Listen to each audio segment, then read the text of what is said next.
Sure. And it's a great segue.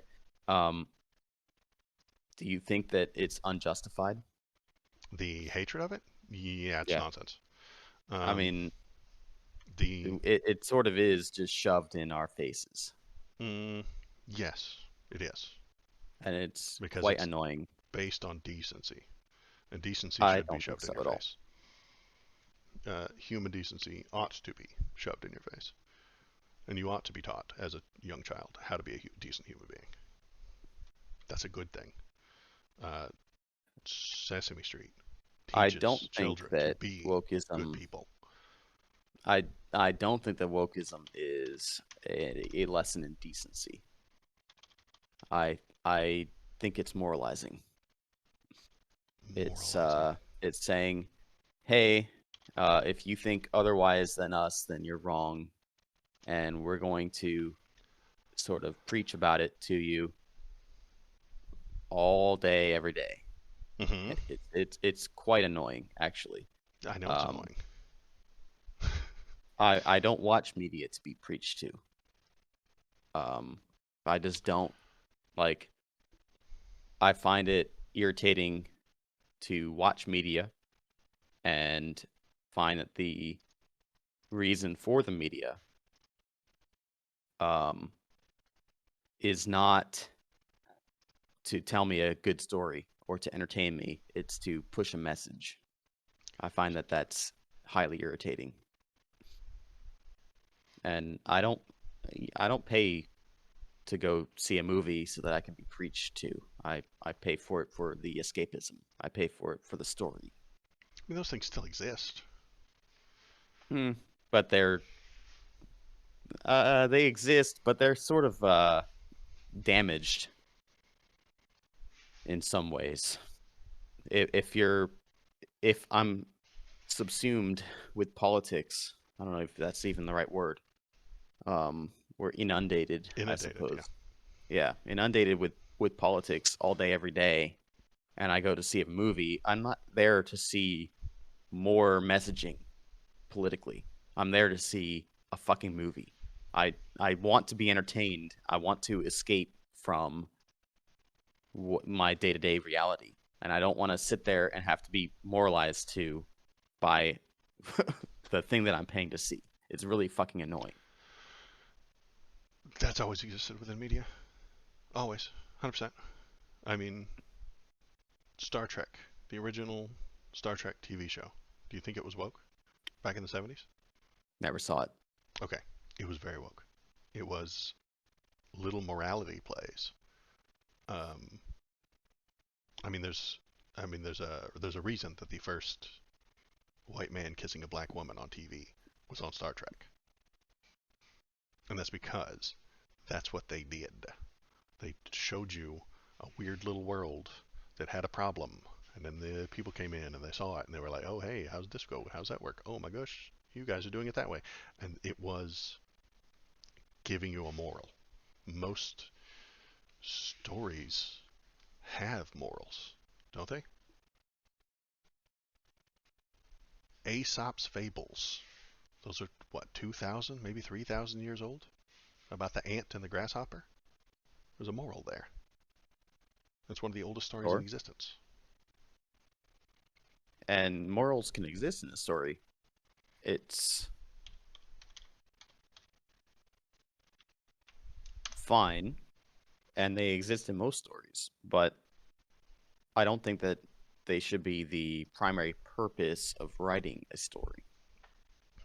When you write a story, and I talked about this in our two lost streams. Hmm. Um, I have issues with the stories themselves, right? And in the case of the um the show and the movie that you brought up when you wanted to talk today, which was She-Hulk and Captain Marvel, Yeah, we were going to talk about those. Yeah, yeah. it's not a matter of the wokeism in the story that bothers me. It's the fact that the story is written to accommodate that wokeism. Hmm. it's a completely different uh sort of uh gosh,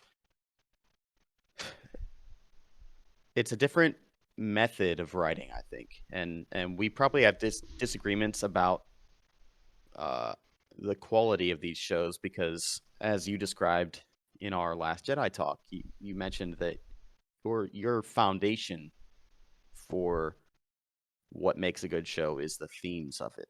Hmm. Whereas my foundation is shit has to make sense. Is the tortoise and the hare a good story? Sure, it's fine. That doesn't make sense. Tortoises do not run races against rabbits. They cannot even speak to each other, in fact. That is not even. I mean, for what it Who is, put it's the race fine. together? Who organized this thing? It doesn't make any sense. But that's I that's I certainly why wouldn't turn the tortoise and the hare into a movie. it's been turned into movies 1,000 times. Really? Yeah, Like which like movie? the theme of the underdog trying hard and overcoming adversity. That's like Mm. most movies. Um, most movies are the underdog trying real hard and overcoming things. Every anime I've ever seen has an, except for DBZ, has the underdog trying hard and then winning out in the end. DBZ, the Goku is not the underdog. Uh, the bad guys are the Hey, it's underdogs. actually he No, is. the bad guys are the underdogs and they always lose. Uh, No, in DBZ, Goku is the underdog every no, time, every it's every damn time, even no. against the same. Actually, yes, He's yeah, the and I'm making your point for you. You're welcome. okay. But yeah, Goku is an underclass warrior, a low class Saiyan, and he beats the high class Saiyans. And then against Frieza, he's weaker than Frieza. He only Hmm. beats Frieza because he goes Super Saiyan. Making him not Because the underdog Frieza anymore. kills. Okay, Well, yeah. yeah, but Okay, because he Frieza kills struggles his to get best there. friend. Okay, great. Yeah, Yeah, you're right. He I struggles mean, to get there. Okay. After he goes Super Saiyan. you Okay. you can't you Okay. can't nerd me like that. You Okay. can't make me nerd.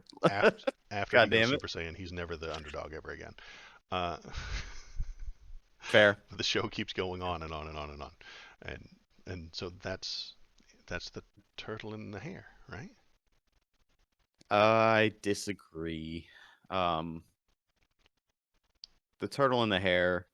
A good sort of lesson to just keep moving forward, slow and steady and whatnot. Right. There's your moral. There's Um, your wokeism. Hey, keep trying. Wokeism is just modern morality, and I think you're right. I think you mentioned morality earlier.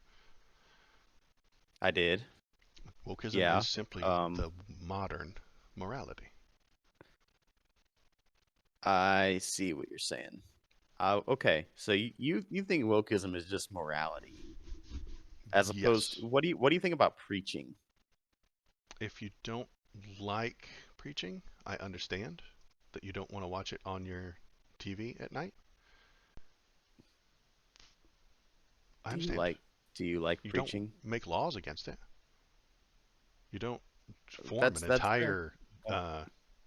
uh, an entire political party against the morality that's on your TV,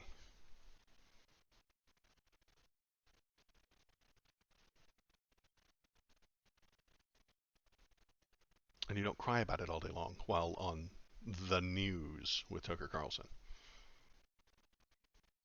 He Hmm. screams bloody murder every night about the wokeism and the boots that the green M&M is wearing and Minnie Mouse's dresses. These are not important things. These are not harming you. These are not preaching. The I think the right wing looks for things to be upset about so that they can play the victim. They're reaching out. Nobody, I didn't even know the green M&M changed her boots until Tucker Carlson told me. Nobody else noticed either because it doesn't matter. It's I not that important. that that's It's of no value. it's a little bit out of the realm of things that I care about, to be honest. I know it is. It's outside your realm, but the normies didn't notice until he told them. Now they're angry about it. Now they're Well, voting hey, we found out that a for lot of the Stop normies Woke really Act. want to fuck the green M&M. I Well, mean, they that's what it is. no, they didn't. Like, Nobody even noticed these things. Nobody cared. but Didn't matter until he told them to be upset about it. And that's when when people complain about wokeism, most of the time I'm thinking you didn't even notice this. It doesn't exist. You didn't know it was even there until somebody on Fox News told you to be upset about it. well, you're talking to the wrong conservative I know. because That's why. that's not anywhere close to where I'm at Okay. with the wokeism Okay. conversation. Tell me where you're at. Sorry. Well, we had a couple of shows that we were going to talk about. Okay. Yeah. Okay. Um, what'd you think of She-Hulk? I thought it was fine. It was exactly what I expected it to be. I fucking Um, hated it. you hated it. What did you hate? Let's start with episode 1. Well, actually, hold on. So, remember my 7 rules about bad media. Yeah, yeah, I remember that. Um, Run so run just through them for again, the by yeah, all means. because we lost those episodes Hey, it's another one of those where of our the discussion. Look at that. It's yeah 85% critic score, 33% audience. yeah.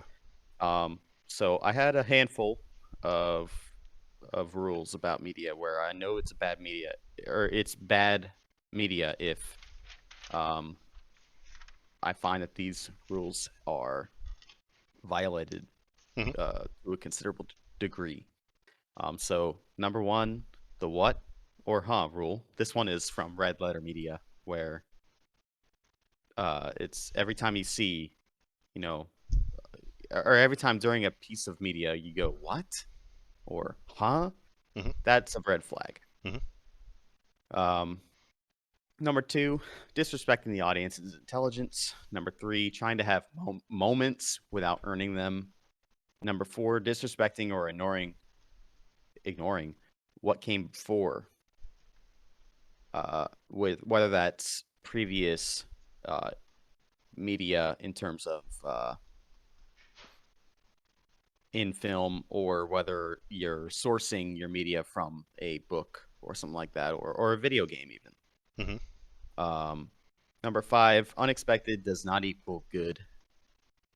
Number 6 is bland characters, and that's in contrast to flat or dynamic characters. That's not the same thing. Hmm. And number 7, failure to let certain moments hang. So you either kill the tone with a joke or you cut it off entirely. And we talked about that with, you know, Luke says, "Where's Han?" and they cut away from him. Hmm. It's like, wait a second, we should be seeing what his reaction is to the fact that his fucking best friend is dead. Hmm. You know, Oh, I agree. um, Yeah, that is. I think that is a limitation within the 2-hour movie window. I think if that show, if instead of a movie, a 2-hour movie, they made a 6-hour uh, Disney Plus show, I think that would be much better. It would be much better structured. It would be much better paced. I agree. yeah, Yeah, that they did not let it hang. They just jumped to the next thing, and it was bad. yeah. I did not appreciate that at all. Hmm. Um, She-Hulk. Hmm. What was good about it? It was what I wanted. It was she is a good character, played by a good actress, who has a problem that she has to overcome. She doesn't really want to be a superhero, so there's that hero's journey thing, right? I think that she could be a good act. Actually, you know what? I'll say she's probably a good actress from what she's See, done. she got into a thing. She refused to be a superhero. Then she had a mentor and an I, aide, which I was think the that Hulk. the character is pretty poor. Then she had some new allies and enemies. She met Titania or whatever her name was. She has a problem and an ordeal. Then death. I don't know if there was a death of a mentor. Battle with her brother. That could have been the what you call Daredevil. Um, and then oh yeah, death of a mentor when her mentor was making her feel good, and he became the bad guy towards the end. And then it got a little messy at the end. Master of Two Worlds, literally, she's in two worlds. She literally jumped from one world to another. And then it was over. Yeah, it was fine. It literally followed this whole thing. Not perfectly, Mm, not exactly, I but it I did. I don't know if the hero's journey circle is really a. I think that that's more of a pattern that we see in media rather than something you should just follow. It is a Um, pattern that makes people like your show. If you follow that pattern, it fits within the categories. The human brain appreciates it. I mean, okay, the human and brain is a and pattern seeking device, and it sees that pattern and it likes it. Some of the sure, except that people did apparently didn't like She-Hulk. Why do you think they didn't like it? because they were programmed by to hate wokeism. I disagree Okay, entirely. why didn't they like it? Why didn't they like it? Let's start with episode one, Okay, right? She becomes the She-Hulk because some of Bruce's blood uh drops onto her arm, which has a gash on it, and she becomes the She-Hulk. And she goes to a bar where women come into the bathroom to clean her up, and then she's standing outside waiting for a cab uh, when some guys hit on her, and then she turns into the Hulk as a rage monster, and is if Bruce hadn't tackled her there, she probably would have killed them. uh huh. Um, She turned into a rage monster. Yes. What yes, she did, what's bad about except for this? the You haven't said fact anything bad yet. I'm Okay. just Okay. Sorry. I'm setting the scene. Hold Okay. on. Sorry. Then after Bruce tackles her, she wakes up on Bruce's island that he owns, apparently. Um, and she is now apparently in total control of her She-Hulkness, even though we just No, she watched her wasn't. lose control. She wasn't in complete control. That's literally what is done in the first After episode. she Is wasn't able to even bring it up until the danger happened. Then she turned into it. Then once she and then he snuck up on her, gave her a zap in the ear with a loud noise, and then she turned into it and didn't expect to. Like she's not completely in control of it. I She see. gets Okay, control over the rest of the episode, but yes, she has an easier time than Bruce Banner did. But he has mental issues. uh, I don't know about. I mean, what mental issues did he have that she doesn't have? He had Um, the rage monster inside him before he was hit with gamma radiation. He had a an abusive father, and he had a suppressed split personality that just rarely ever came out, almost never. But once he got okay. hit with the gamma thing, he had split personalities. Yes, she didn't have that, and that's why he's upset. He's like, wait a minute, she doesn't have this. It's not the Hulk. It was me all along. I think that's an interesting thing, and I want to say the first movie actually talked about that because his dad was such a shithead. Well, it's the only movie, right? There's only one Incredible Hulk movie, and that's with Kevin Norton. No, there's two. We have one Is there a as second one? we have Eric Bana, and then we have the Eric Bana's one is the one I was discussing, and I'm pretty sure there was a second one of those, and then there was a um, what's his name from Fight Club? Kevin Norton. Yeah, Kevin Norton's the one that I'm familiar with. Did there was they one have before that. another Hulk movie? There was What? I think there was two before that. No. Oh, There was I'm definitely talking one, but about the current MCU. 2003. What? Ang Lee. I don't remember that at This all. yeah, it was not that bad. It was bad, but it wasn't super bad. And yeah, and they don't keep most of this. But yeah, this I think this that is that shit 2003. was ignored by Marvel. Like It talked they more did the about reboot and it. then they did the Marvel thing where the Hulk was in Avengers and Hmm. they kind of went with the Kevin Norton one is what I understand. Okay. Regardless, he Um had a bad childhood, and his dad beat him, and he had a split personality. That's like pretty sure that's comic book canon.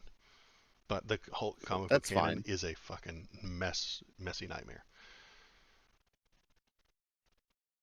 Sure. Okay, so So she gets question. She control, gets and you, control. uh, Okay. And then when she's talking with Bruce about it, she says, I deal with anger and I control my emotions infinitely more than you. hmm You gotta be fucking kidding me, right? what is kidding about that? That is a thing that Well, you just don't know. she says that she gets catcalled Uh huh. and she thinks that there's times where she could be literally murdered, apparently. hmm And she deals with anger, or she regulates her emotions infinitely more than Bruce. hmm True thing that It, women have to go through. that You just don't know it. There have been many times in my there life are where I've men. done No, no, things no, no, that no, women would not have done. no, no, no, I no. would. The way, We were bar excuse me, hopping. the way that Uh-huh. she says it is not defensible. I'm sorry, It is but literal fact. I don't know what no. you're saying isn't defensible. The fact is that she does not regulate her emotions more than Bruce Banner does. Okay, look, She was the okay. fact Okay, is, maybe she Bruce, doesn't do it more like than the Bruce, way but that more than she any is other man. talking to Bruce Banner. Yes. Like let's do a little bit of accounting here. Okay. Okay, Bruce Banner hunted by international militaries for years of his life. Okay, every time he moves somewhere, is there's the potential that he becomes a giant green rage monster that kills hundreds of people. Mm-hmm. Okay, and so he has to regulate all of his emotions. He has to avoid situations that would put him into bad or into a negative state of emotion because he doesn't want to kill people. And then both of the women that he's loved are dead. Mm-hmm. Okay, his best friend Tony Stark dead. Mm-hmm. He's the guy that has literally saved quintillions of lives Mm-hmm. across the universe because he's the one that made the snap that brought them all back to life. Mm-hmm. Um, fuck, what the fuck else is I there? I I don't mean, think Bruce. that sentence was pointed at Bruce Banner. It was pointed at men. She was suggesting that women have to Okay, have say some it. Say control it over to that this. that cocky lawyer dude. Then don't. Bruce Banner is not the guy you say this shit to. He's he's just not okay. And the fact that she said it and she's his cousin, like you would expect that she kind of knows a little bit more about him than most people do. Like this is a guy that lost years of his life to the Hulk. Like Mm-hmm. the Hulk, the other guy, uh, was in charge when during Thor Ragnarok, Mm-hmm. when Thor was in space and the fucking Hulk was in charge For a couple of years, yeah. for years. Mm-hmm. Yeah, like this is a guy that has lost years of his life to the Hulk. The Hulk has killed a lot of people and he has to deal with that emotional weight. Mm-hmm. He has to regulate his emotions to make sure that he doesn't turn into the Hulk. He um he has done a lot of things that required quite a bit of emotional regulation. And she says, "Oh, I've because I get catcalled, I regulate my emotions infinitely more than you." I don't think she says Are you infinitely more fucking than you. kidding me? I don't think she said that. No, she does. She says infinitely more than you. Okay. I It's a line in the show. It's spoken, and it's the most undefensible line I think of the entire show. Is she says, "I'm an expert at regulating my emotions because I do it infinitely more than you." Is what she says um she was speaking to to men. Bruce Banner. She says that shit. She's speaking to Yeah. men. Okay, great. That again, just like last time, you see things that I just do not see or hear. Well, this goes to disrespecting or ignoring what came before. So I just kind of laid out why the Hulk is not the guy you say this to, Bruce Banner, and she did, and it's just okay. Or it's okay in terms of the show. it's not okay with me. You don't say that shit to Bruce fucking Banner. Like, this is a guy that's been through Then, a lot okay, I do it of infinitely shit. more than you. So yeah, she's wrong in doing that, and it gets pointed out. She's wrong in that situation, but she does it infinitely more than any man, is what she's trying to say. Except Bruce Banner. Except Yeah. Bruce Banner, Okay. yes, Yeah. and The guy yeah, she's saying great. it to. It's really annoying. Guy she's And talking look to. at her. Look at that fucking neck vein. Holy shit. She means what she's saying right now. It's just Yes, like, god damn. yes, she does. You can have very strong opinions that are incorrect or pointed at the wrong person. Hell, I yelled at you a minute ago for how chud Republicans view wokeism, you know? And I was talking to the wrong guy a minute ago, wasn't I? Maybe. You're Yeah. talking I to the mean, wrong conservative, you said. Well, she's talking to the wrong man. But that's true. her ideas about men are what she said. Well, the worst part is that Bruce sits there and like sort of nods at her in like a conciliatory way. You're like, oh yeah, that sounds horrible. Like, God, dude, like this. See, No, I like I'm this. sorry. I think What? the low 38% right here is because of this right here. She-Hulk might generously motorcycle outside my house, and so my dog has to bark at it. She-Hulk might genuinely be the first time some young men hear a woman speak candidly about their experiences. It might not seem like it, but it's usually important. When she says that, she's speaking to the men. Okay, so make it towards a normal guy that doesn't deal with the things that Bruce Banner has dealt with, because that's what upset me about that first episode is Okay, the way she behaves and speaks to Bruce fucking Banner she's and talking to then the wrong guy. pretends she's talking to the wrong fucking guy. Straight up. That's what it is. Is look, this is like we've done the accounting. This is a guy that's been through a lot. Okay? Mm-hmm. Like multiple people that he loves or cared about are dead. This is not the guy that you're going to tell that because you get catcalled, you regulate your emotions infinitely more than he does. That's bullshit. Well, then what she said Okay? was bullshit, and It's she's talking to the wrong guy. Great, yeah, get out. she's Well, wrong. you know what? We Characters want can be wrong. yes, they can be It doesn't woke. hurt my But feelings guess to what? hear it. I never It thought, hey, she's talking to the wrong guy. But you're pointing it out, and I think, yeah, great. She's talking to the wrong guy. She's venting her emotions onto the wrong person. It's kind of a part thing of that part of happens within media people. is supposed to be that. Well, first of all, when she does that, Bruce Banner's reaction should not have been, "Oh yeah, because you get catcalled, you regulate your emotions infinitely more than you know." He should probably stand up for himself a little bit. Um, but on top of that, it's like disrespecting what came before. So we Hmm. see the Hulk get run over by a jeep. Hmm. Why? What do you mean, why? Same episode. The Hulk gets run over by a jeep that Okay. has no momentum. Well, I remember a Jeep scene, but I don't remember saying, "Oh God, this is so offensive." You are seeing things that I'm not seeing. What is the problem with the Jeep? I don't get it. I don't know The where you're leading me. You're leading me somewhere, and I don't know where it is. So Jen tries to leave the Uh huh. island Uh huh. in a jeep, Uh huh. right? And Bruce gets in front of the jeep and puts his hands on either end of it Hmm. and tries to stop it and is like, "You're not prepared to be out there." Like she has the Hulk in her now, Hmm. right? She is dangerous. Hmm. And Bruce is like, dude, you can't just leave and go back to what you're doing. We need to talk about this. We need to make sure that you're like safe and whatnot. And she's like, nope, gotta go be a lawyer now. And then he tries to stop the Jeep, and the Jeep runs him over. He is the Hulk. The He Hulk, is mid Hulk right now. He's not full Hulk. He can still transform to a larger rage monster. That's old Hulk canon.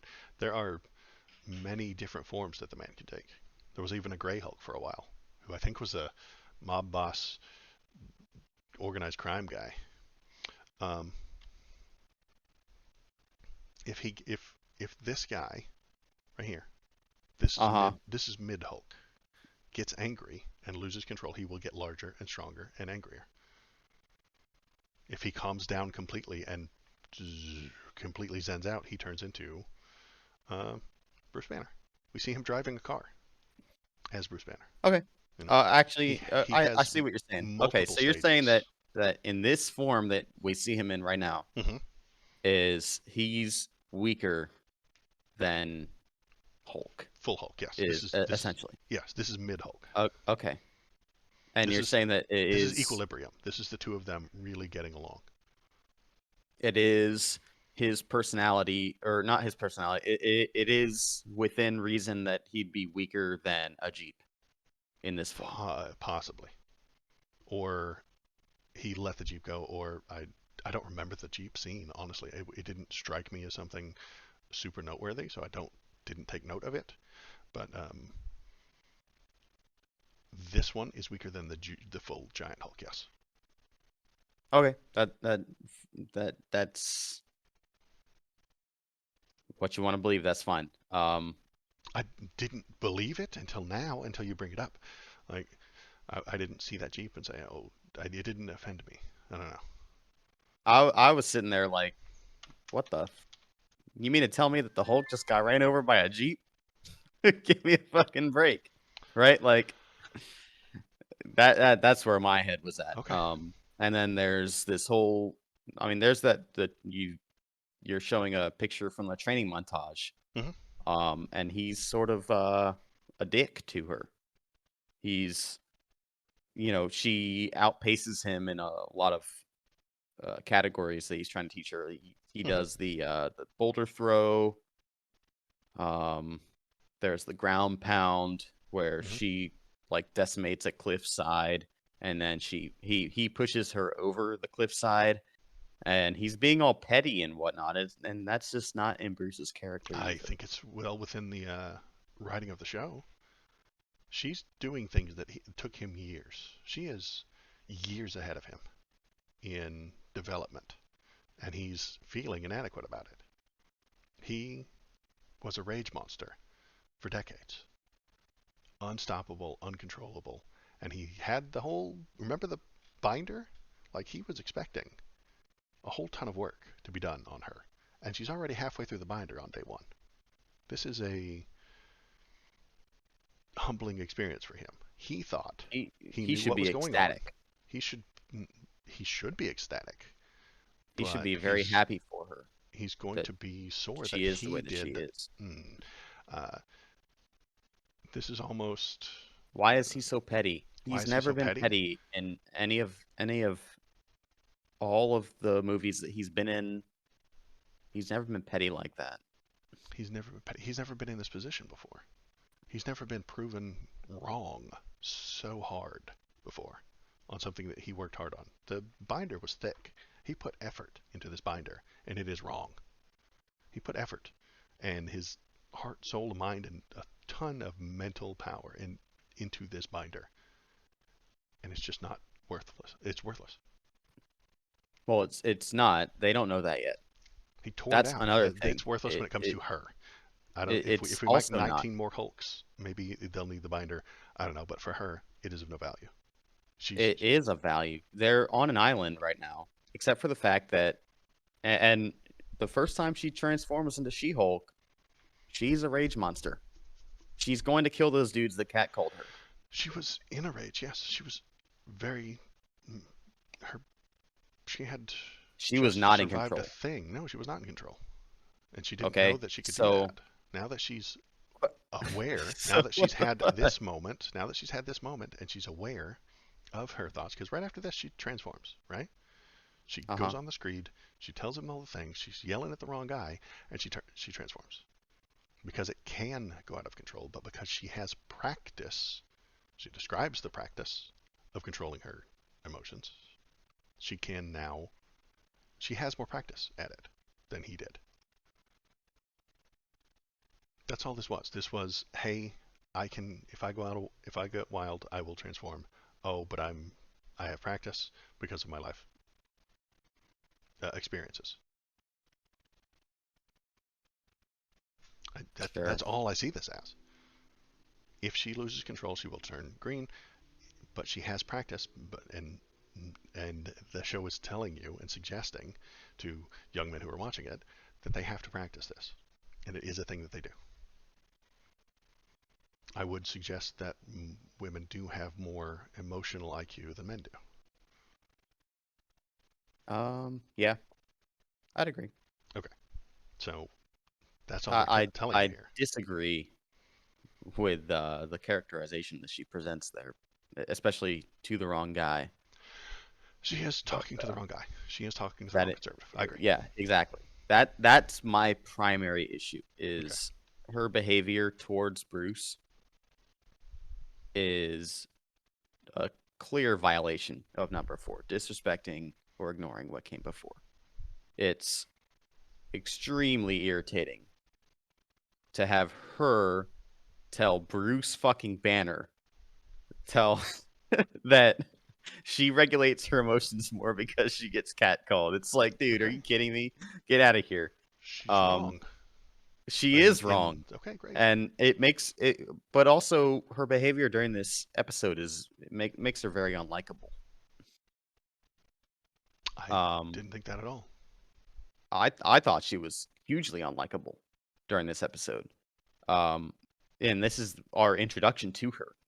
I mean, Bruce says that he was able to use her blood to heal his arm. And her first reaction to that is because I'm better than you? And it's like, no. And he says it's more like different. And she goes, but better. And it's like, no, She's stop. she's being This is smarmy. I don't. I thought it was I fine. I I don't like her is I the know. problem. Um I just yeah, I don't like her in general is the issue. Like there are characters that I like a lot. She's not one of them. She's not likable, I think, Right. is the issue. And it reinforces itself as as she does things, as she says the wrong thing to the wrong guy, as she has this sort of complex that she's better than the Hulk apparently, and I God, um, it doesn't get better, is what I will say for the duration of the show. Okay. Um, let's see. There's Well, you know what? There's characters in TV that I don't like that everybody else does. That happens, and that makes me not like the show. I get it. yeah, but the problem is that the reason I don't like her, I can actually point to the writers and say, hey, you guys had an ideology that you wanted to push. You guys had a message you wanted to push, and you made an unlikable character because of it. No, they made a character you didn't like. Lots of people liked her. That's not what the 33% audience That's score what the says 85% of of things the said. critic score. Yeah, well, critics are wrong. I'm sorry, The but critics are wrong. No, you look, just didn't the like critics had her. an You didn't get it. 85% score. The audience score is the one that has the support of the masses, okay? The The critics masses are are your stupid. elite. There's like maybe 200 critics. The masses have thousands and thousands and What's the millions even. what's the George Carlin quote about stupid people? Think about the stupidest person you know, and then recognize that half the country is stupider than that. That's all there is to it.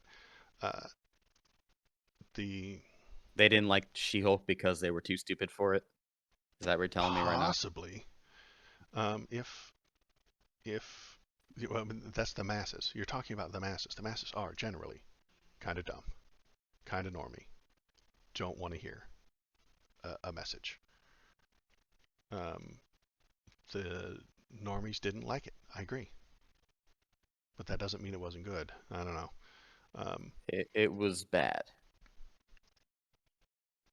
You know what else has messages? so if is so the one before we go on, what else has messages? I like that question, but Why did the critics say 85? I am almost, I mean, I'm not a critic, but like, I agree with this. Every time this happens on Rotten Tomatoes, I'm on this side. Every time it swaps, I'm on that side, you know? I don't know why. Why am I here and not there? It's because Why are of the critics the there? it's because of the issue we discussed with the Last Jedi, where you drew the I pyramid I care more on about on themes. stream. You Okay. care a lot more about the themes of things and the message behind them, whereas a lot of people prefer shit actually making sense. They prefer quality writing, is what I would say. Themes are fine. I don't mind themes. Okay, they are not supposed to be the defining thing of a show. Like something that I'm watching, it needs to make sense. It has to be executed well. The characters have to behave in ways that you might expect them to. The themes are last in terms of my expectations. They're first in terms of yours. Right. That's Yeah. the issue. Is that bottom layer there in terms of the pyramid? Yours is themes. Mine is execution or logical consistency. And I think that my hierarchy of what matters is probably Just don't be green. Hmm. more consistent with what most people think. Like most And people are not watching shows or movies for their themes. in yours, we had so I've got themes right here, but you've got Uh-huh. the base, the Logical most important. consistency.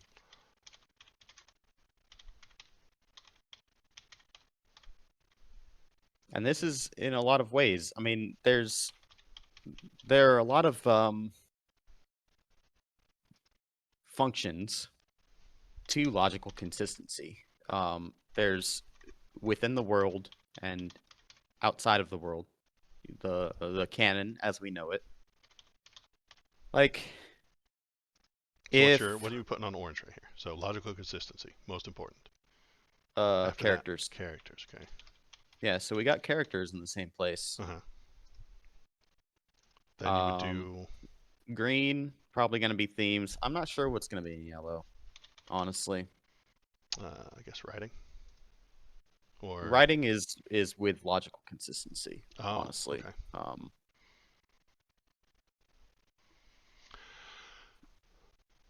I'm not sure what goes in yellow. I just know that I just want something to be well Execution. written. Sure. No, or would you have execution below characters, or Or is execution it a more part of important? is it just a part of logical consistency is the question. You know Like what? I don't care for execution all that much. I care for it. I think that it's important. I think that logical consistency is important. I think that characters are important. It's important not just to have likable characters, but characters that behave in a way that is consistent with their character. I agree. So characters kind of flows from logical consistency as well.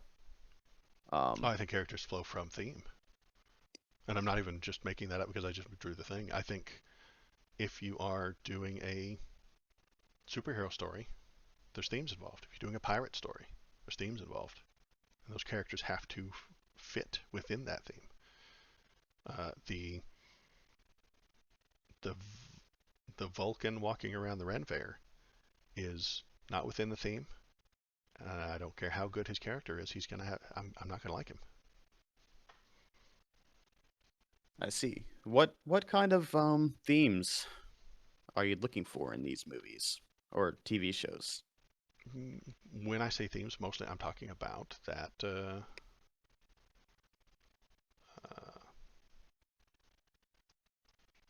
hero's journey.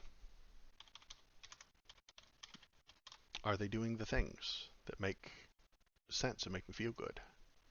Are they getting a call to adventure? Are they meeting a mentor? Which literally, call to adventure. Hey, you're a Hulk now. Meeting a mentor. Hey, here's the Hulk. She crossed into uh, New York. She crossed out of the island into New York.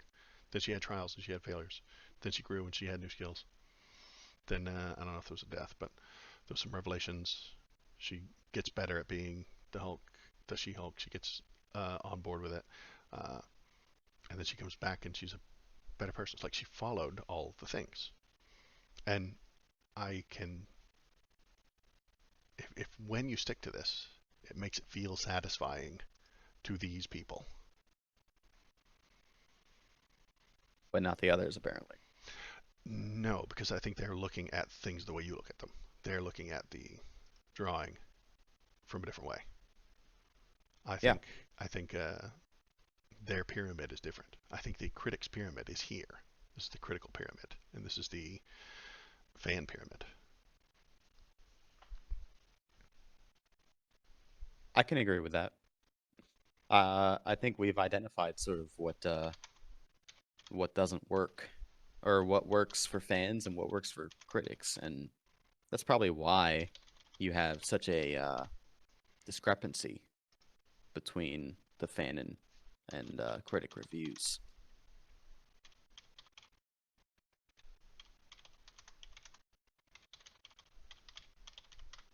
The critic hierarchy of appreciation is here. Hey, what is she trying to tell me? What is going on? What are we trying to get at here? What messages are being, uh, not even like political messages, but just messages within the characters themselves? What is She-Hulk trying to do, say, and accomplish? And then that, if that matches up with her character, which I think it does, you it makes this feel good. Ooh, this feels good. And then if the What do you writing is think good, that that feels good. And logic at the top is because if she suddenly jumped to the moon, I would be upset with it.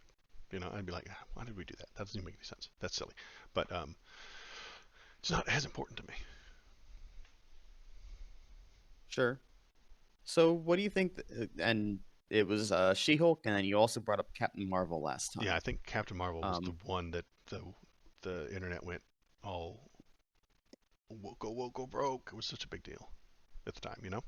what do you think the themes were? What was the movie trying to do with those?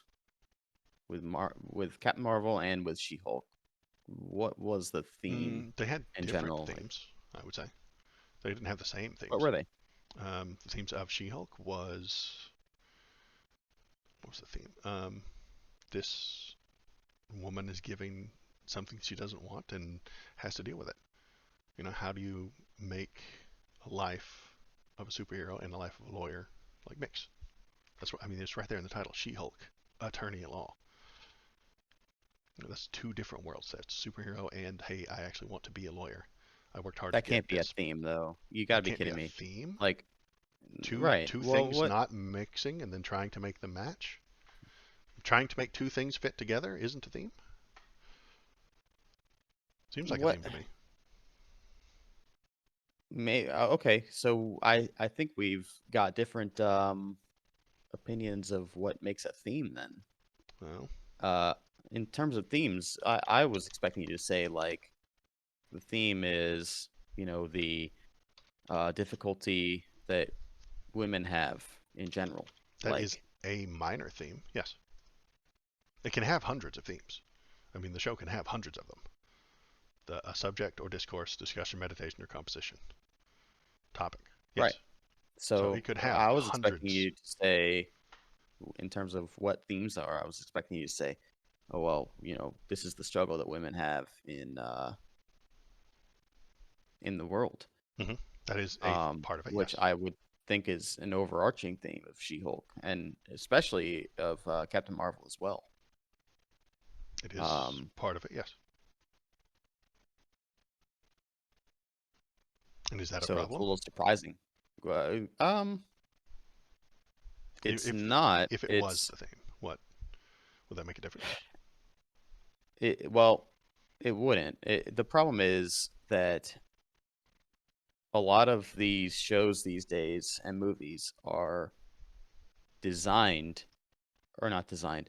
are written with the themes in mind first, Hmm. and then the narrative is shaped around that theme. Just like Aesop in his fables. Do you think he started?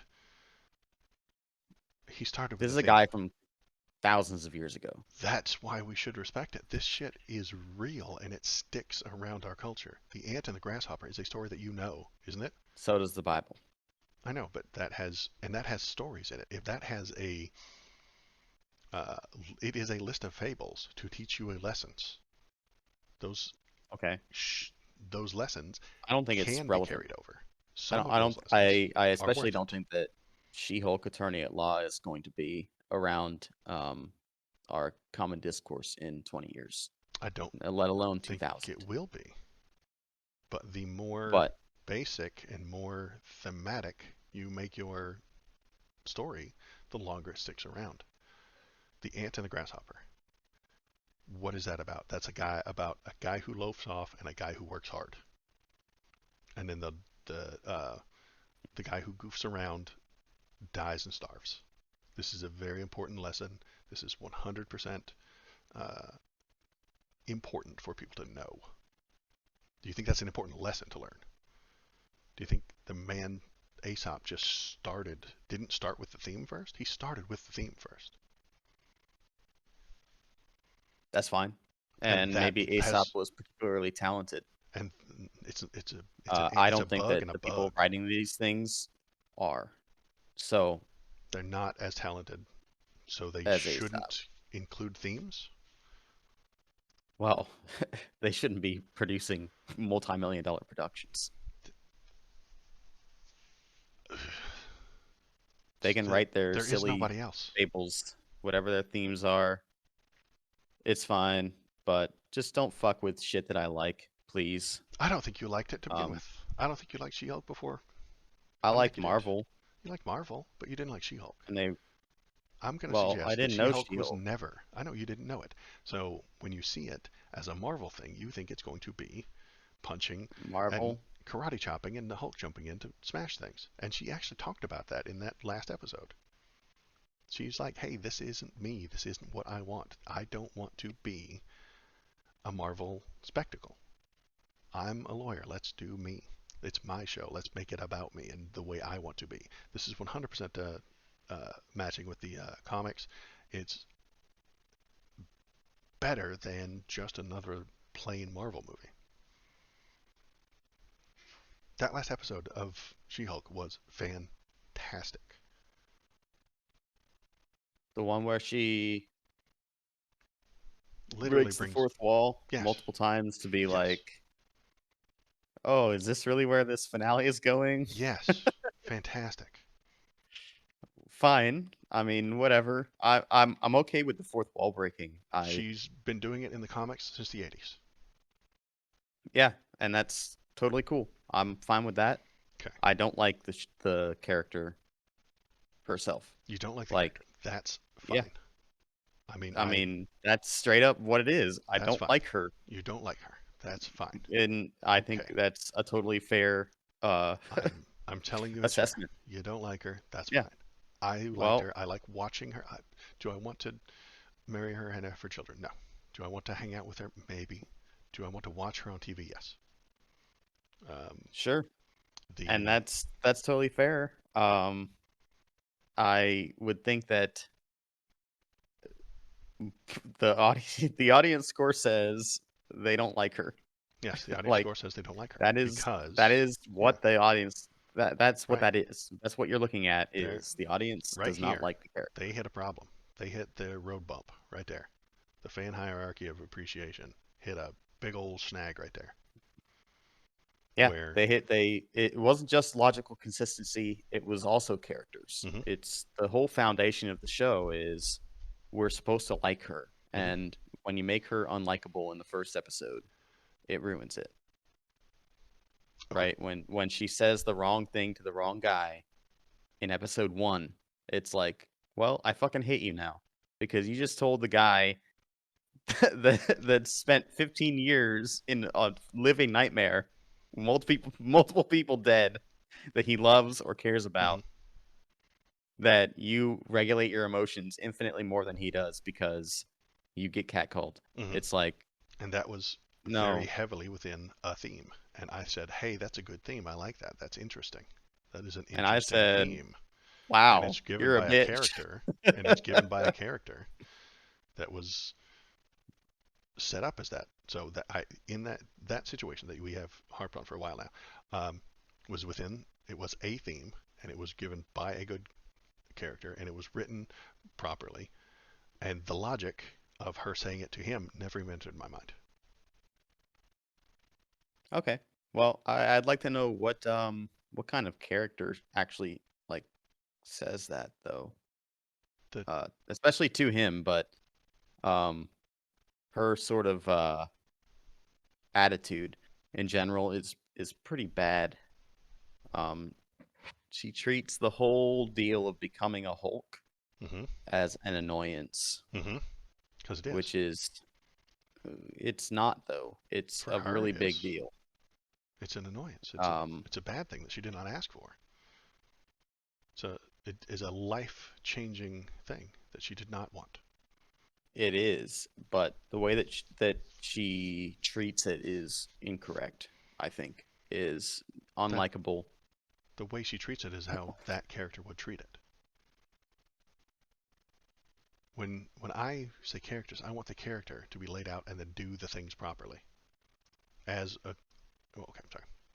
When I have character right here, that's like the character doing things that make sense for that character. No, that belongs in logic. That belongs to characters. Why does it belong in logic? Characters behaving the right way is a logical thing. No, Characters being characters being likable, they're having an emotional. arc, She's not being having bland. she's That's having that's where emotions. characters She's go. having emotions. That doesn't belong within logic. It belongs within characters. No. Um, Characters have a certain behavior that we would expect from them. We expect them to behave in certain ways, um, based on the arcs that they have and where they've been and what they've done and how we have been shown that they behave Mm-hmm. in previous situations. And you're telling me all that So, belongs within the logical consistency square? yep, I yeah. cannot disagree more. You just described character arcs, my man. That's within the character area. No, Logical no, no. The consistency characters have to be is likable.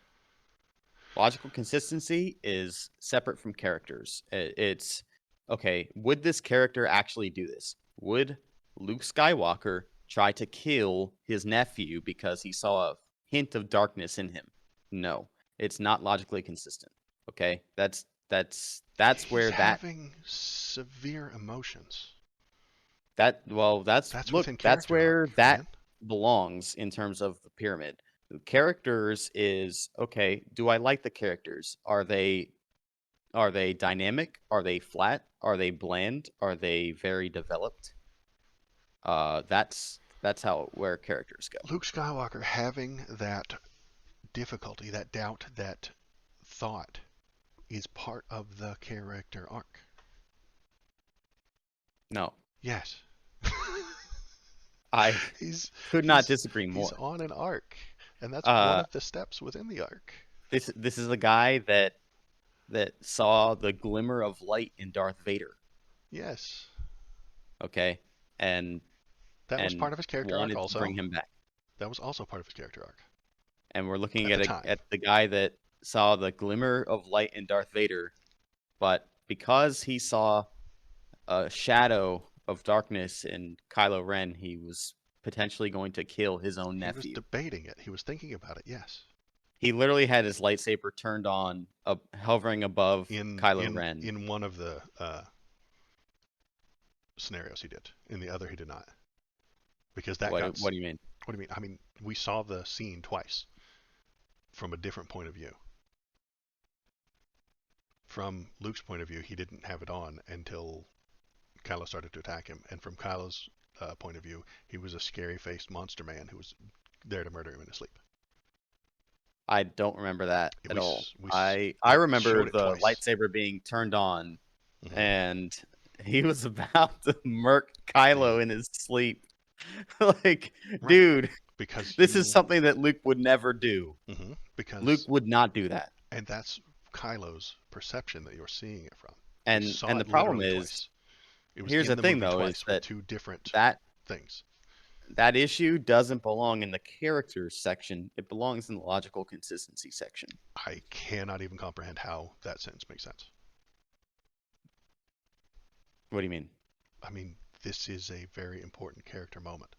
He's having an arc. He's having a thought of a thing that he would like to do, and he doesn't know what decision to make, and how to make it, and what's going to be the consequences. This is all severely within the character block. Logical consistency, if what I thought you were saying logical consistency is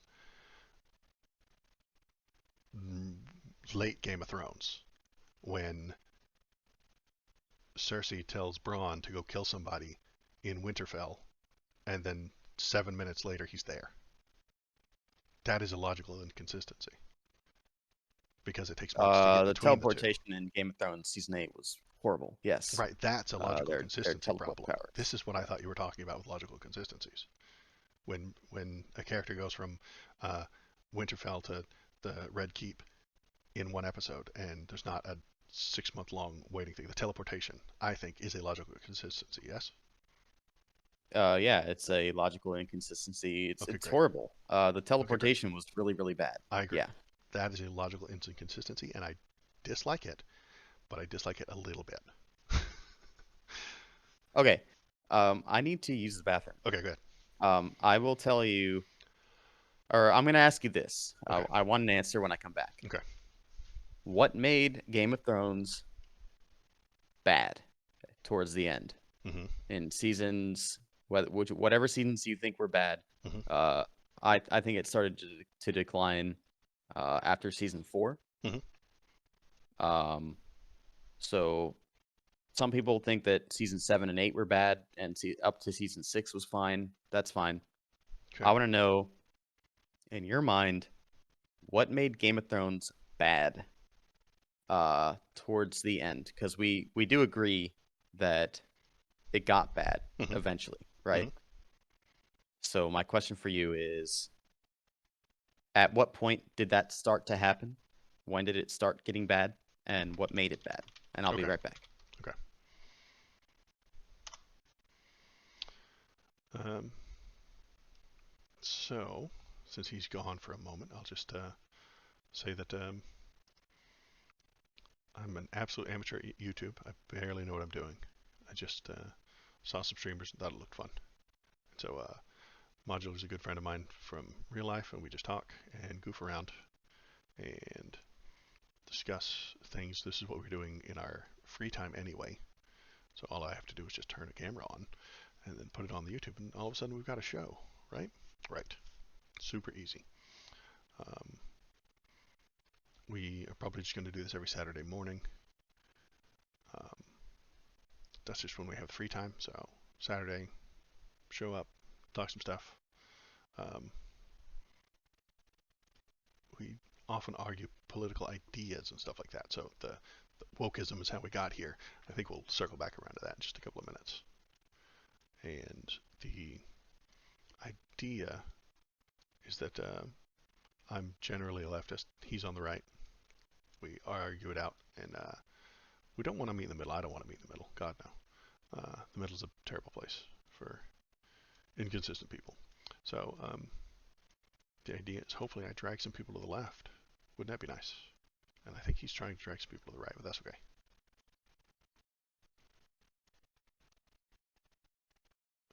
I did like She-Hulk because of this theme right here.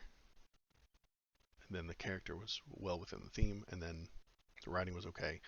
And if there was any logic inconsistencies, I didn't notice them. I'm not sure what he's going on about with this logical inconsistency, though. I think everything he described should have been in the character's arc. I mean, the decision the character makes having consequences. That's well within characters, I think.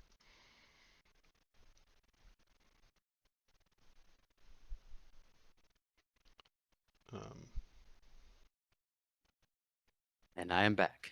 Excellent, thank you. I got nervous talking to myself. Oh, sorry about that. No, it's okay. It's good.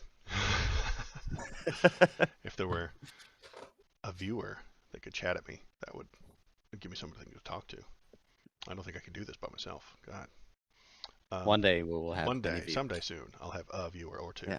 who can then just chat at me, and then I could be like, yeah, you're wrong, or you're right, or even, God, even internet Nazis could just come in here and just yell at me, and then I just yell at them back. It'd be fine. We might have some really interesting YouTube chats because there might be fans of you and there might be fans of me. Right? That could make things really interesting. I know. Maybe there will be side debates in the chat even Someday, hopefully. someday. Um, but we All right, were Game of Game Thrones. of Thrones. Um, What made it bad? they ran out of source material. Well, that's not an They're answer, though. Yeah, was that made it bad? They were bad writers. They were lazy writers. For 5 seasons, they copy pasted the books and didn't need to think. This happened to me in 10th grade Spanish. In fact, uh, I sat next to a red haired girl and I just copied everything she did. And then I moved to another town and I couldn't cheat and copy off of them anymore, and I did not speak Spanish. And I bombed the uh, last like Okay. 8 to 10 weeks of school because I could not speak Spanish. They did exactly that. They didn't learn it, they didn't write it, they didn't understand it, they didn't know it. They just copy pasted from a book. And when they ran out Okay. of books to copy pasta, they got the notes from George R. R. Martin about Winds of Winter. The man is almost done with that book. Hopefully, there's something written. They took it, they copy pasted what they could, and after that was over, it went way downhill. They couldn't speak Spanish. Neither could I. I see. So your problem with Game of Thrones was the writing. Yes, it was so atrocious that the writing here in the yellow, the characters didn't, the themes existed, the characters existed, and Yep. the writing just didn't exist. There was nothing. It was gone. Well, I'll tell you what. Okay. It sounds to me like writing should be in the category where themes is for your pyramid. Mm, no. Because if the writing is if it's possible for the writing to be so bad that it ruins the themes and characters, then writing is the foundation. The themes still existed, and the characters still existed, They did, except the and then writing ruined it. the Except, writing but fell what makes a fell good down, and you've already told me it you've told poisoned. me that the writing is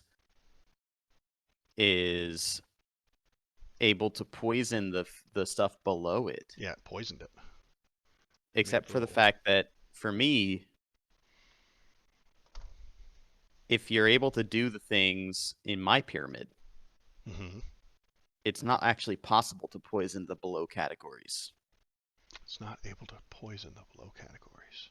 So if everything is logically consistent in a movie, and then you have good characters, the execution matters a lot less. So you can have things like a Starbucks cup accidentally in a shot, Hmm.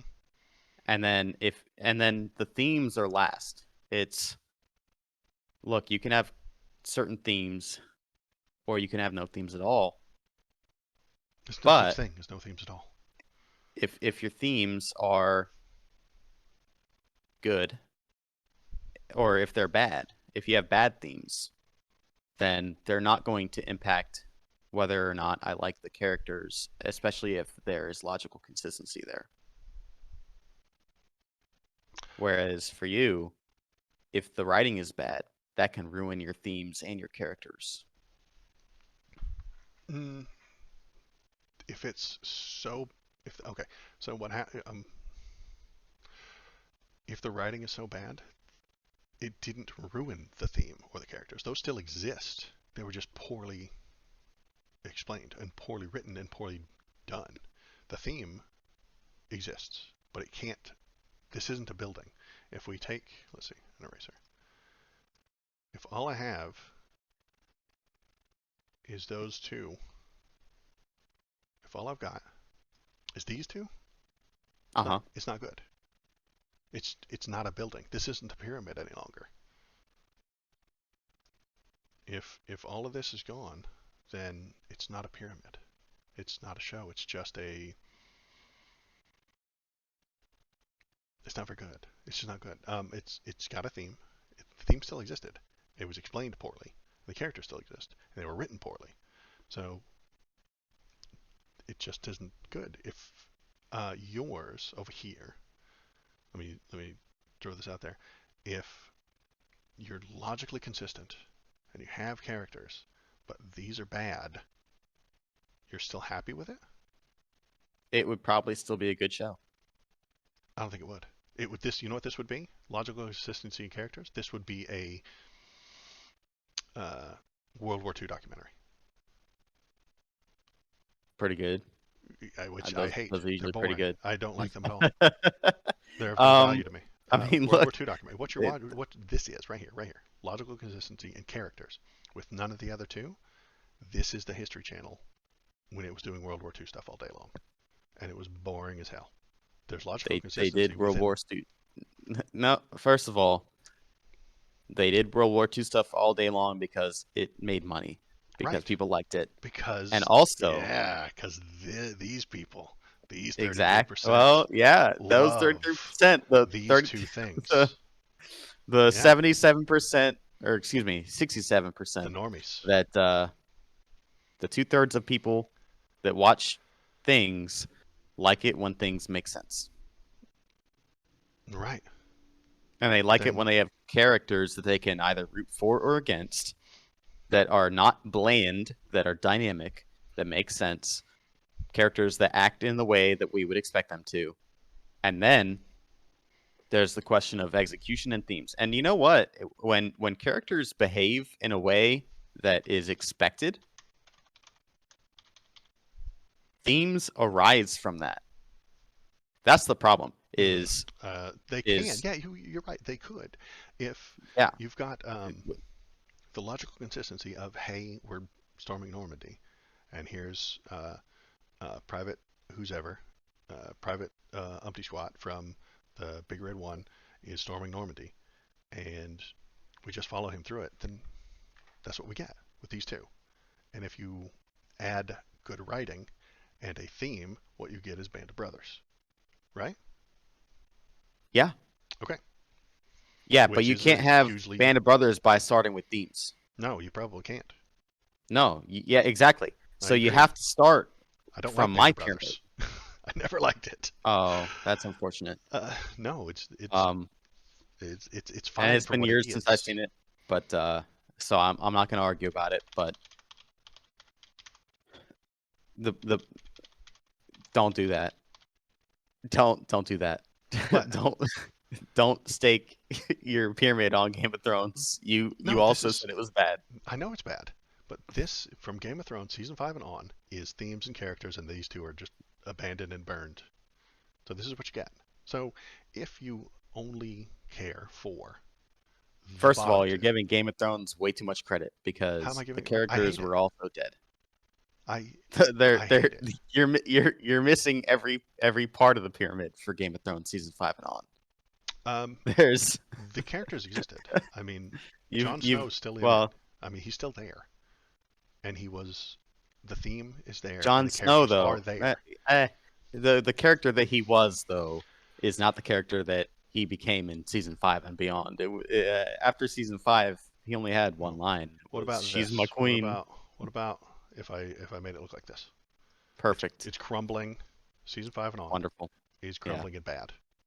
The characters existed. I We look. just don't I'm like just them. I'm trying We to just don't help like them. your argument. Okay, Okay, like this is crumbling. you It's you can crumbling. give yourself It's Game it's of filled Thrones season 5 and beyond.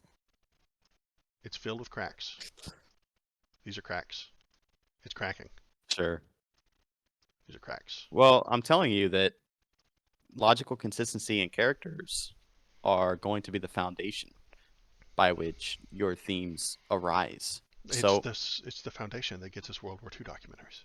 Yes, and I don't like it's those. also the I just don't foundation like that them. gave us Arcane, Um, and you watched Logical Arcane. consistency and characters. I Yep. watched Arcane. Okay, so let me finish with this topic before we move on to Arcane. I think your pyramid is not wrong. It's just an opinion. My pyramid is not right. It's just an opinion. Um, I built my pyramid this way because I like it that way. It's what I would prefer. You know, I would prefer a cool theme and uh, characters. And if you don't put the other two on top, what you get is season 5 and on of Game of Thrones. You have the themes, you have the characters, but they're such an ugly, bloody mess that it doesn't make any sense and nobody likes it. I get it. If we take out the top two of yours, we get logical consistency and characters, which I think makes World War II documentaries. You get the and if you add the two up here to yours, you get something like Band of Brothers, which is immensely popular, and lots of people love it. Right? Yeah. It is some of the most acclaimed television on acclaimed media we ever made. Your thing leads to that. Mine leads to the good seasons of Game of Thrones and or She-Hulk, which is honestly fine with me. So Well, we have when we go all back of to the here, we this have all She-Hulk. between the two of us, Mhm. we have basically all of the same categories. We have a different hierarchy of what we appreciate. Hmm. Which is going to come into our So political talks if later. you have if you have all of the same hierarchy, then yes, it would be good for both of us Hmm. when we watch a show that is actually good.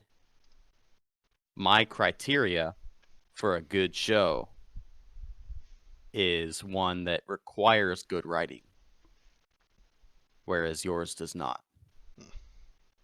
Um, no, it to be good, it has to have good writing. Look, see, we took the writing out, and we got Game of Thrones season 5 and on.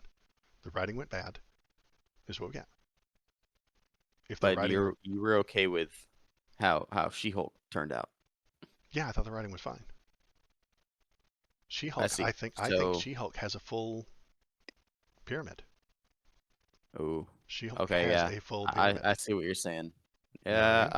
I have to disagree with that, but we can move on. Okay. It's fine. I think She-Hulk has a full pyramid. It has a theme. It has a character. It has good writing, and then it has the logic. It has the illogic that I wanted. Um, She-Hulk literally breaks the fourth wall. That is not logical. I dig that, but it is an illogic that I enjoyed. Um, so if you take parts out, you get different results.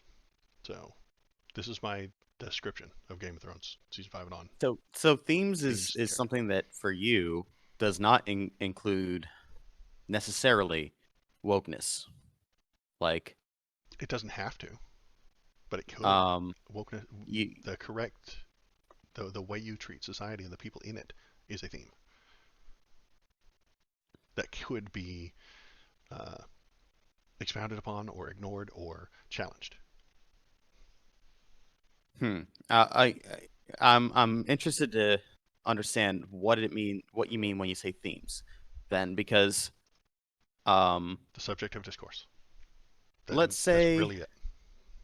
well, yeah, I mean, so we talked about Star Wars last week, Hmm. and there is a moment in it where what's his name, the guy that's the prisoner, that Finn. ends up being like the faux code breaker, Oh, Benicio del um, Toro. He that was guy, a fantastic yeah, character.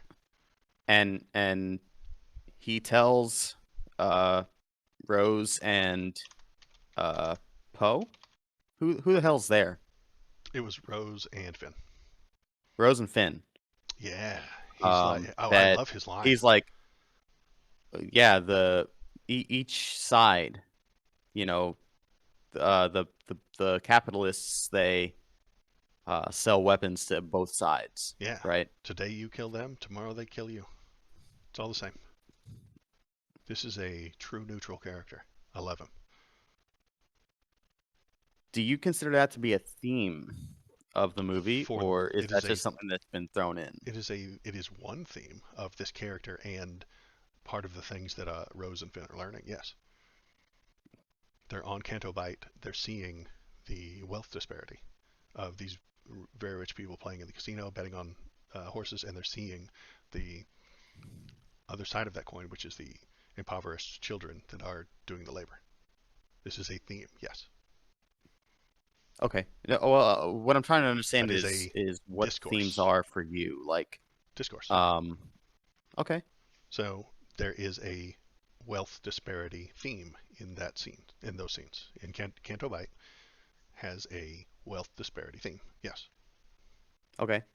And so what I want to know is what are the themes for you in Star Wars: The Last Jedi? there are lots of them. The wealth disparity, the uh, unnecessity of war, the unnecessary type of war, the anti-capitalism that you see from this guy, or pro-capital. He's both. He this guy is a true neutral character. He sees the futility of this war, yet he is going to profit from it. He is a true neutral character. There are very few true neutral characters. They're very hard to write. I mean, I've written D&D campaigns forever, and it's not easy to write true neutral characters uh, because they end up doing nothing, honestly, because doing nothing is very neutral. Um, I mean, you put your car in neutral to not go anywhere, right? Um, this guy recognizes that sometimes you kill them, sometimes they kill you. Who cares? It's all the same. It doesn't matter. Uh, I'll sell to both sides, and the people here at the casino are selling to both sides. And he makes these. He is friendly with them, with Rose and Finn. He gets them out of jail. Then he turns them in for a reward, and then he disappears. This is a fantastic character. The and he embodies the theme of being neutral, being in the middle, not caring. You didn't like this guy? I did not think that that was where you were going with themes. Mm-hmm. Um, That is my explanation of things. This is fun to watch as this true neutral guy interacts with Rose, who is so one-sided. You know. well, so this guy kind of reminds me a little bit of Tyler Durden. Yes, lots of themes in that show, right? Well, yeah, Fight Club had a lot of themes, Mm-hmm. but that's not kind of where I'm going with themes, though. Is it? That's not kind of what I think. And it's a subject of discourse, right? Is a theme where it's okay. Well, capitalism causes these issues. The people that make the weapons, they sell to both sides, Mm-hmm. right? They're just out to make the most profit. Okay, that's a theme. That's fine. Him being a true neutral is not a theme. He's just a character. So that goes into a different part of our pyramid, right? What his character So does, what how his he's character does not belong in the themes portion. What no, his what his character character does does belongs belongs in in the characters. character portion. I agree. Right. So I can't say that the fact that he's a good character makes the movie good because It doesn't make the movie good. Him being a good character doesn't make the movie good. The movie overall, if you say it's good or bad, uh, is how many cracks there are and how good these bricks are built. right, except for the fact that he introduces themes that Yes, he does. you would say were good. Yes, he does. And at what point does that make the movie itself good or bad? Can the themes You're on their asking own, overall? Yeah, That's the most important part to me. That's why I put it down here at the base.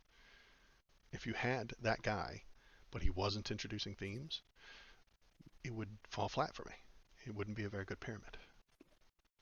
If you had themes and writing, but no characters, I mean, it would still fall flat for me. It would just not be a perfect little pyramid. When all the pieces align and it makes a good pyramid, it's a good movie.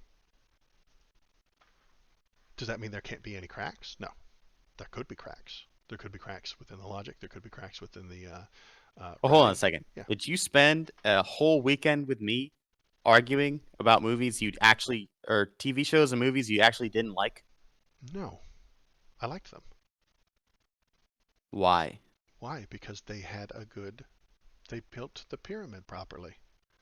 Was the pyramid Hold perfect? on. No. You're saying you think that you actually just said this is Hmm.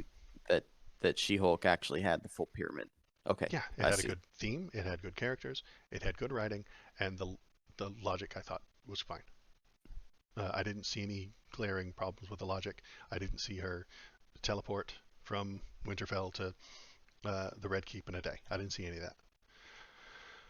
But I put logic up at the top because it's less important to me.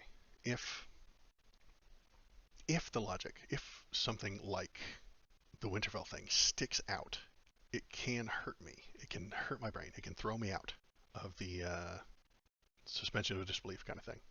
And it did that when Braun got this very cool crossbow, and Cersei said, "Go kill my brothers."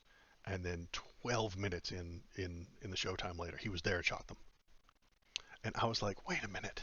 Just like you sometimes with the Jeep, or you with what was that other logical thing that I'd never even heard of and thought about? How did Broom Kid find out what happened to Yeah, how the fuck did Broom Kid know about what happened on Salt World? that thought had never entered through my mind before. But sometimes the logic is so bad that it hits me in the brain. Braun getting that crossbow, showing up 7 minutes later, and then shooting them. I was like, wait a minute, how did Braun get there? At the beginning of this show, it took them months. This was a giant ordeal. Going from Winterfell to the Red Keep was a months long expedition, and he just did it. And then I was like, God, how? And then all of the logic starts tumbling down. All these green logic blocks start tumbling down from that Well, point. okay, so you're saying that your pyramid's a little different from mine, Yes. basically. Is that mine is how you build a good show, and yours is like a mountain. Yeah. Like for yours, if the top of the mountain is fucked up, like really badly, I just that's find going that to yeah, yeah I'm not going to like it as much. yeah, that's gonna fuck up the show, basically. Like If any part of like this, if yeah, if any part of this is missing or severely damaged, it's going to severely damage my appreciation of it. okay, I can appreciate that. I think we have different values Yes, we in do. terms of Almost like there's what makes a good a show. theme to the that's going to start showing up within the YouTube channel itself. Well, We have different you know values. what? We have different values. We appreciate different things. You know what I mean? I'm Of willing to. course. I'm going to throw this out there. At some point, oops, I'm going to build very similar pyramids with you about politics. Yeah, you can hold Control Z until we have both the God no, pyramids I refuse. back together. Um, I probably should. I did so much. um, here's what I will say is I would like to contrast or to compare our pyramids in terms of something that we like together as opposed to something that we dislike. And that is Arcane. Yeah, I liked Arcane. Yeah, let's move on. Yeah, I liked Arcane. It had So, very good themes. and it had good characters. And I thought the writing was good, and the logic was fine. I Yep. I measured it in that way in my head because I think about my thoughts. I think that's a sign of intelligence is if you think about your thoughts. And my thoughts were, hey, this is a good theme. There's uh, themes of uh, what's the political themes like the two different societies, the wealth inequality, the way that the lower class has to live, the way that they have to commit crimes, the way that they are attracted to drugs, the upper people are in an academy and they're doing uh, liberal arts and they're learning about things and they're doing science and they're in this big prestigious academy and that has a whole bunch of weight behind it and things that are happening and the when these two things clash, what happens when the two worlds clash and collide? The characters were, I think, well written and made sense and did things that I thought those characters would do in those situations. The writing was good, and I didn't. There weren't any giant logic bombs that slapped me right in the face. Nobody teleported to Winterfell, so it was, I think, a good show. It had all of the things. But please describe yours to me. Well, every character did things that I expected them to, based on what I had been shown previously, Mm-hmm. right? So nothing happened that was out of the ordinary, other than, of course, what I expected from those characters. They all behaved in ways that made sense. Mm-hmm. Uh, the rules of the world made sense. Mm-hmm. So there's logical consistency right there. And Okay. then characters were great. You had a number of characters, some with flat and some with dynamic character arcs. Mm-hmm. And I liked all of them. Here's the thing is that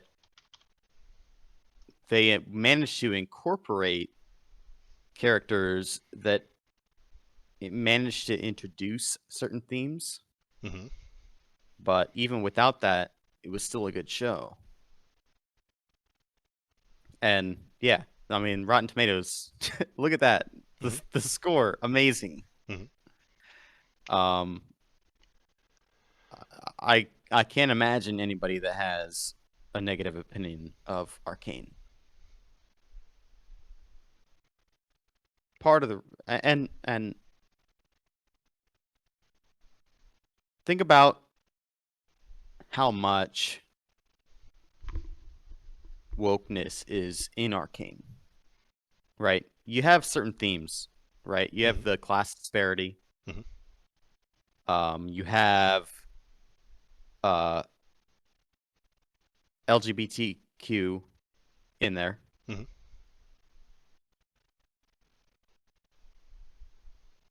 We have very strongly written female characters. Mm-hmm. Like that's what I think when I think themes. Um, we have those, I and agree. yet There's it's a ton of themes beloved. within Arcane. Tons of it. Which is why It these critics. I should probably swap the pyramids since it seems that critics are on this side and the audience is on the side. So, um, but yeah, the critics are at 100% because it has very solid themes. It has very good characters. It has good writing and the logic works.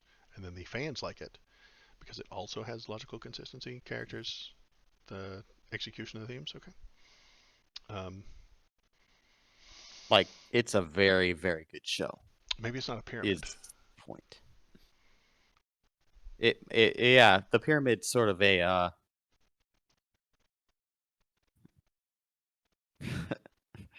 maybe a box, yeah, Yeah, that has it's a all these tower. things. It's a tower rather than a pyramid.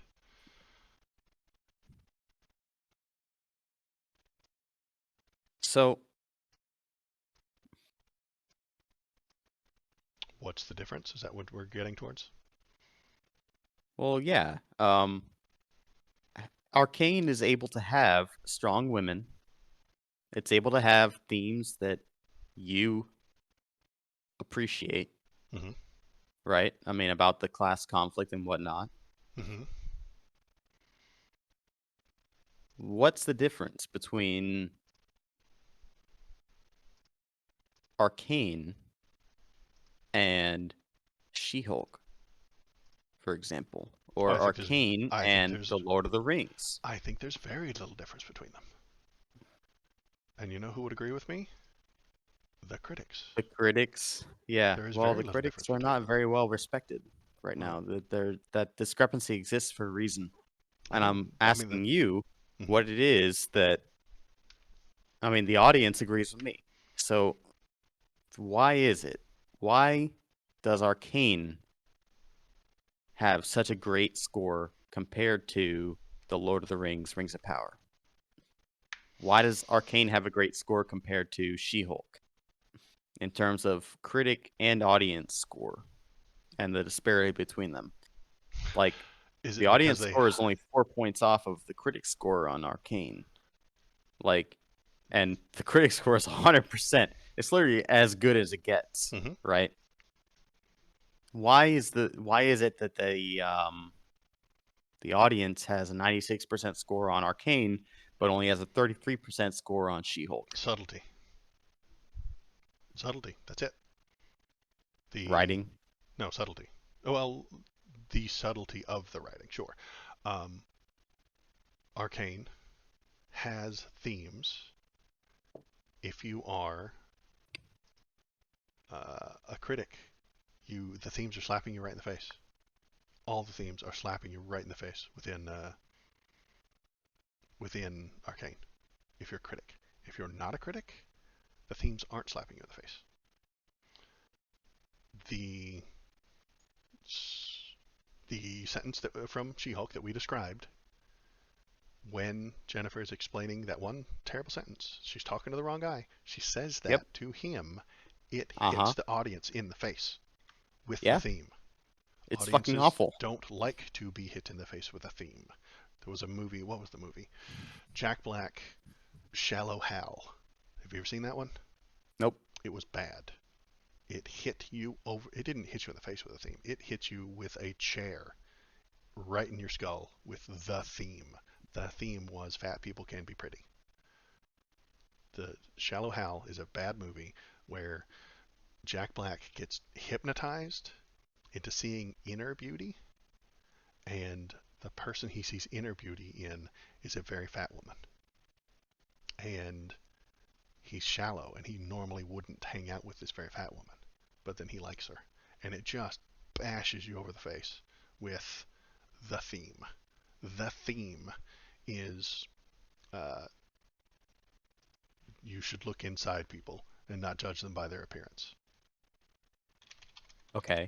And when it bashes you over the head like that, I'm gonna say People don't that like makes it. for bad Yes, television. I agree. It makes it bad. So even Why though is themes then the basis for because they're the your most pyramid? important part. No. Yes, they're The far most more important important. part is to write something good, and It then the can't be themes good if arise from that. it can't be good if it doesn't have a good theme. No, no, no, no, no. It can. It can't. The I'm going themes back to come Aesop. from being written good. Okay? Okay, Like, I'm going back to the tortoise and the hare. Was the tortoise and the hare? Where does the tortoise and the hare fall in on this? On this, it doesn't have any logical consistency. can you think of anything that has a bad theme? Yeah, sure. Like Bad what? themes, poorly defined themes, or just the wrong themes. No, any good piece of media. Anything good that Hmm. has a bad theme. Um, they still show it in film school. It's called Birth of a Nation. It has very racist themes. It's a Fuck. white I wish I had supremacy. seen this already. Because I have not. Okay, But well, you I shouldn't. know the name. Birth of a Nation is a very racist, very bad, very. I mean, it's what the Klan watches on a Thursday afternoon. It's what they like. It's what they love, and it actually literally invented a whole bunch of camera tricks and angles and stuff like that that people still use today. They show it in film school, not So it has because good execution, it is what you're has saying. gorgeous execution. And when it was made back in like the 20s or the 30s, it was doing things with Bad cameras that themes. nobody had ever done before. But horrible, nightmare, terrible KKK things, but What? excellent execution. So I I don't think that's literally a have never good. seen this before. Nobody So, should watch it. um, Um, but they only showed parts of it in like film school to teach you like here's the history of film. In the history of film, it was important because of its execution and the way it used a camera that no one had ever done before. And that execution was so good at the time that some people didn't care about the other things. And the bad people loved the theme of the movie. If you're a Klan member, you love the theme and you have a really good execution. So that to them made it a good movie for them. It's not a good movie. It doesn't. I hate the themes. I hate the characters. There's almost no writing, and hell, I'll even say the political logic is no good. So it's just not a good movie for me. But its execution is very good. Um, certain. This is what I prefer my pyramid to look like. If it's missing writing, but it has still has good logic and it's just poorly written. Almost like a YouTube sketch or something along those lines. A YouTube sketch that's kind of funny, has a good character, and there's a reason for the thing they're saying. Even if the writing is bad, I could still kind of appreciate it. That doesn't mean it makes it mediocre. it makes it I mean, let's be mediocre. real. Right. It makes it Like, a 50% or something along those lines. So uh, what we have here with these critics is, hey, this is a fine theme for Shallow Hal. It's a bad movie. It has a good theme. We recognize the theme, but you're bashing it over the face with us. The characters were mediocre, the writing was mediocre, the logic was, so you get a 50. Even though it has a theme that I would appreciate, a theme that I would uh, suggest that everyone should appreciate. Someone should recognize that you don't have to judge people by their outward appearance. This is a good theme. This is an acceptable thing that we ought to be teaching people. They just didn't do a good job with it. sure. And it's got a 50-50 score, Mm-hmm. basically. Mm-hmm. Audience and critic. Mm-hmm. And it and And if you were upset with this movie, it was funny. But if you were upset with this movie, if you were an audience member and you said, "Oh, I hate this," it's because it bashed you in the face with a chair with the theme of, "Hey, fat people are good too." Like it just hits you with it, and it's terrible.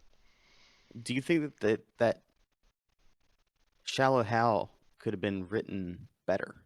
Yes. Do you think that it could have been written so that it got a 100% on the critic rating and a 95% on the audience rating? If it was more subtle and not bashing you in the face with a chair, yes. If it were subtlety, if it were uh, arcane levels, does arcane bash you over the face with its themes, with its class divide, with its uh, message of, hey, there's two worlds, Well, the that's rich and the kind of what poor? I'm saying, isn't it? I don't know. That's Are you? that's my whole argument It is, isn't, or it is bashing you in the hey, face. that my whole argument is don't bash me over the face with your fucking political messaging. I can agree to that. Like, can you just tell me a good story with characters that make sense, please? Like, Arcane has themes Hmm. that you agree with. Yeah, it has themes. It has, That well, I mean, you can it be on it either it, side of the it theme, honestly, but well, it has class conflict. it does. It has LGBTQ messaging. It does. It has uh what the orphans fucking Yeah, it's got coming up in a found family. world That's that what's that? found family. That's like a theme. They're Yeah. they're not actually. Some of It them aren't actually family, but then they create bonds and stuff like that. That is a found family theme. Yes. yes, that's yeah. It has a found family theme. Like these are all fine things to have. It's okay. I'm cool with that. What I'm not cool with is smashing my face with them. Okay. Like Arcane is a show that's fucking awesome. Hmm. Okay. I love this show. I've showed it to multiple people, like in my family even. I've been like, "Hey, I know you don't watch cartoons or anime or whatnot, but watch this, and it's good." Hmm. I would not do that for She-Hulk or for Captain Marvel Because it's hitting you in the face with its theme.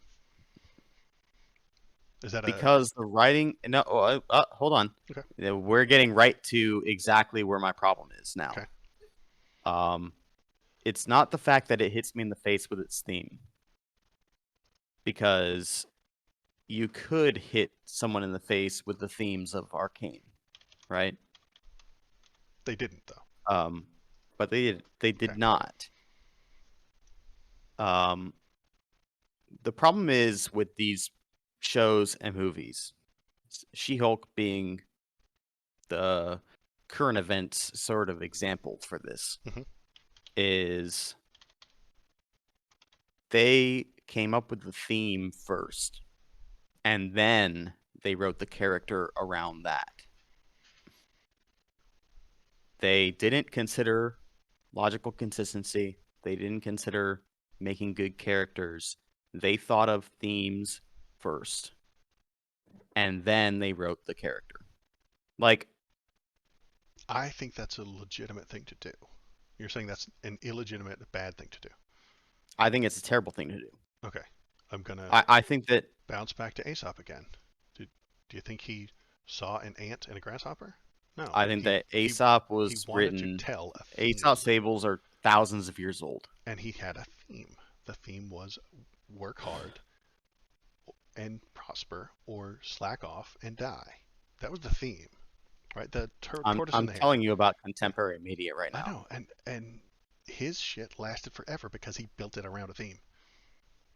That's my point. That's the point I'm trying to get to.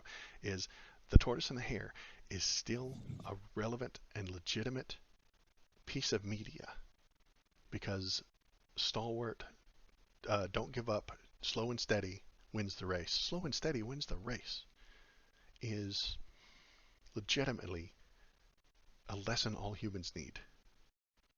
And he started with that theme and then built the characters around it. And it is a story that's still stuck around. Um, Okay. These are okay. very simplistic stories. Yes. Okay.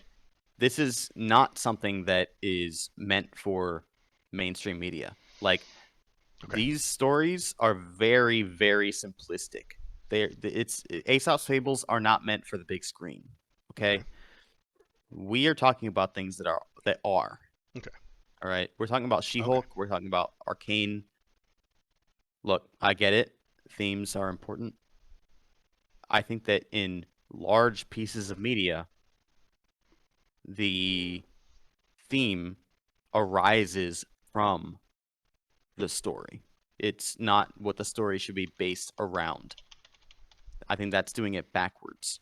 I Hmm. think that looking at She-Hulk and looking at Captain Marvel, the theme in both of those is men bad, women good. Absolutely not. That is not one of the themes. If that's what you picked up on it, that's because that's what you perceived. I guess perception is reality, but that wasn't the theme. It wasn't. It wasn't that simplistic. It wasn't. Jen Walters wasn't saying men bad, women good. It's saying here is a problem women have. That's it. If you heard, hey, here's a problem women have, and you said, oh, men are just bad, that's you, not her. Interesting. So when well, I'm interested to hear more Right here. about this. This is it right here. Look at this. She's telling you a problem that women experience, and a very hard right wing person named Matt Walsh, who is a terrible person, Says these experiences she describes are mild annoyances at worst. If that's the hardest thing you deal with in your life, you're exceedingly privileged. He felt attacked by a woman telling him her problems. She said, "Hey, I've got this issue," and he's like, "Ugh, you're just saying men bad." He, that's a problem with him, not her. Well, her problems are specifically focused towards men, aren't they? And the way that men Treat talk her, to her, yes, treat her. that is a Yeah. problem she has. Okay. And if she has a problem with that, and you have a problem with her saying it, that's you now. Matt Walsh has a problem with her, and his problem is that he's a toxic male piece of shit. And if you tell him he's a toxic male piece of shit, he's going to cry about it and play the victim and say that she's just being woke. And Yeah, see, I don't have a problem with her being upset about these things. It's upset about these things to the point of becoming a Hulk over it, and then also the person that she's talking to okay, well, let's go is to a my different issue. decision. Let's go to a different situation then, so we don't go back into this. Yeah. I don't. I was waiting. Captain Marvel came out. Mm-hmm. The internet very much hated it because it was woke. Yes or no? Um, I don't know. I actually watched Captain Marvel last night to prepare for this. Go woke, Um, go broke was coined during this time. They hated it. The internet screamed about Captain Marvel and reverse sexism and all kinds of wild shit. there were other things I think at the time that were taking place. There was oh shit. This came out in what, 17? 2019, 19. but it got pushed Um, back, I think, from 18 or something along those lines. Anyway, regardless, what about it? this came out in between Infinity War and Endgame. I think so. Um, it came out in a time where people were probably feeling a lot of this sort of wokeism in Hollywood that has become very pervasive. Oh, I think their idea of it is pervasive. I think they are overreacting and over exaggerating most of it. I think I think most that of the Captain people Marvel are was overreacting. I think Captain Marvel was a an okay film, which look at that, the audience score agrees with me. Right. It's an When okay film. it's an okay film, a 45. I agree. The critics didn't love it either. It didn't follow all of the uh, steps really well of the hero's journey. It was okay. I agreed. But when I walked into it, what was I thinking? I was thinking the internet has gone absolutely apeshit over this thing, and there must be some wild SJW shit, and it just wasn't there. There wasn't any wild, overly SJW shit in there. There wasn't. And I was walked out thinking, what they watch, what upset them so much, and I don't know what upset them. If it's there, I didn't see it. I don't know what it was. I would say a 45 audience score um, sort of tells you that there isn't anything that was particularly upsetting. I mean, a 5 out of 10 is Average, average, right? right? And that's what this movie is. It's okay. I think it could have been a lot better. It could have also been a lot worse. Captain Marvel is one of those movies where I didn't care about it or about its characters. Mm-hmm. Um, and it was fine for what it was. She-Hulk is one where I actively disliked the main character because of the way she behaved in the first episode. So Captain Marvel is has a very feminist take on things, Mm-hmm. and that's fine. I don't like the actress, but I do appreciate the movie itself for what it is. It's an average movie, and I would give it an average score. She-Hulk So would I. Yeah, is different because I don't like the main character. I actively dislike her that's fine. because of her behavior. And I think that the show would be better if the character was better. Um, but Captain Marvel, it's like okay, Why do whatever, the you fans know. think it's over politicized? In terms of Captain Marvel, Yeah. probably because the movie politicizes things. It isn't like one of her core memories having a pilot tell her that like you know why it's called a cockpit, right? And it's like, okay, I get it. Like you're doing the thing, right? But Um. Okay. So somebody made a sexist remark and she didn't like it. I mean, okay. I think I've exactly. highlighted. Yeah. I've got it highlighted right here. However, the movie was blatant about its politicization, which is something fans do not like. They only like politicization when it's very Subtle. well subtle. When it's subtlety. See, that's why I said subtlety. Uh, they don't like it when it's obvious. They have to be tricked. The normies have to be tricked into accepting wokeism. They have to be tricked into it. You can't say, "Hey, you guys, we're gonna pass a legislation about gay marriage." You have to trick them into accepting gay people with will and grace. You have to slowly boil them in the water, I suppose. Like frogs. Like the Yep. frogs, they're turning the frogs gay. Yes, I know. You have to slowly bring them into this idea. You have to baby Well, step the normies into progress. You have to baby step the normies into the future, or else they will fight and run backward. I'm okay with that. I am very happy to see very good media.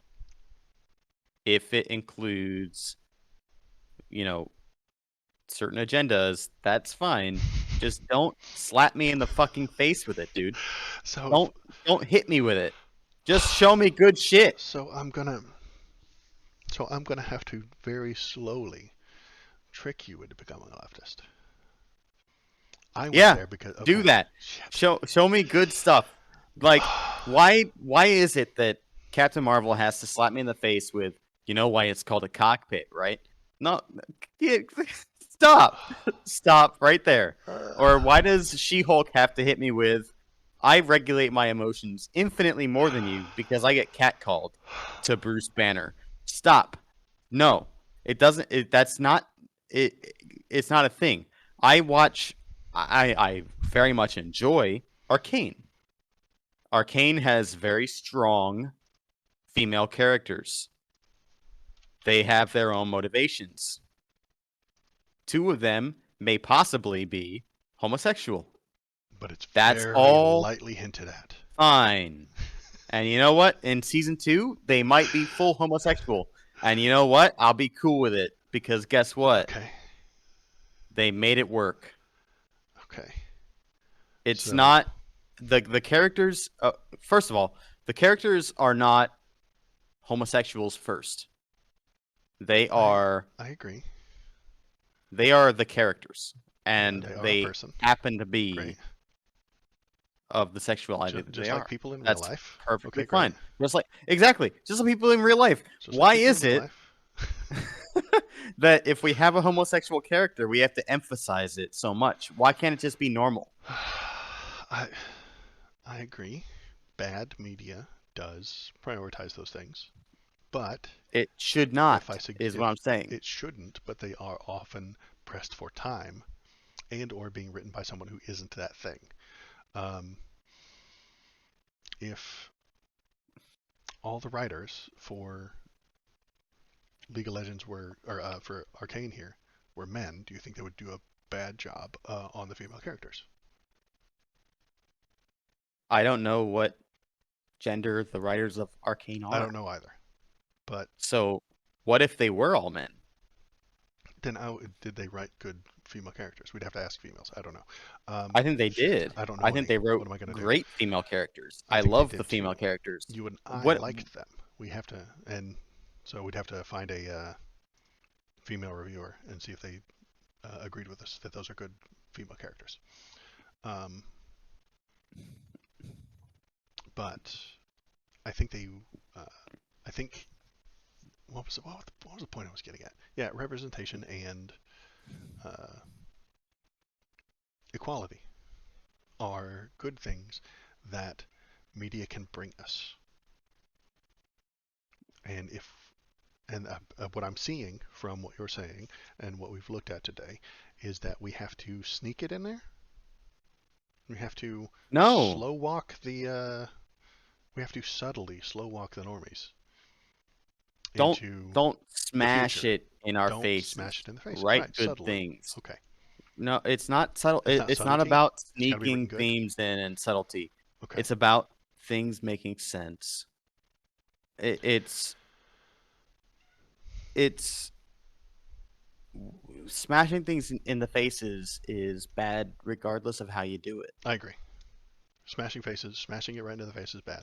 The Captain Marvel cockpit joke is a bit on the nose. I agree.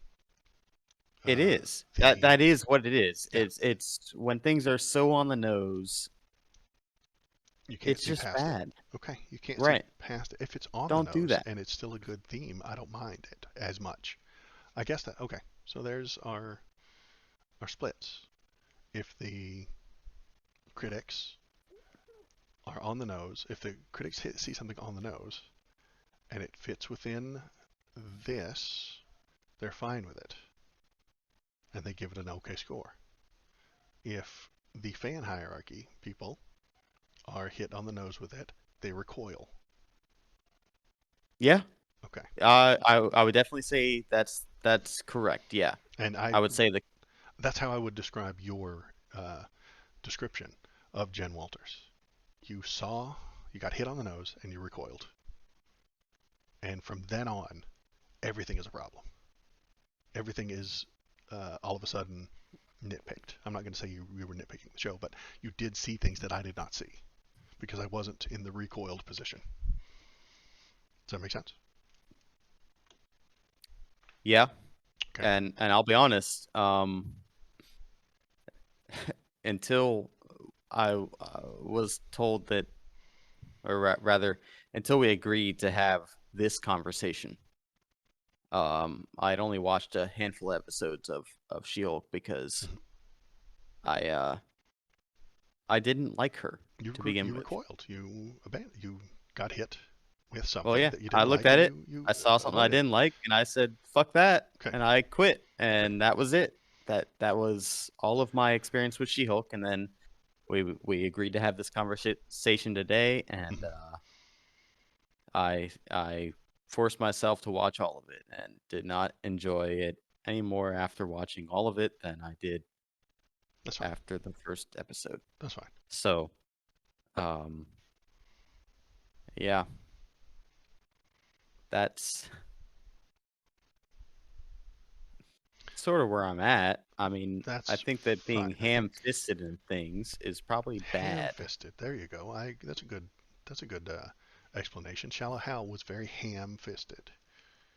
Um, I could see your point in suggesting that that one part of Jen's dialogue was ham-fisted. I could see that. I didn't feel it was at the time.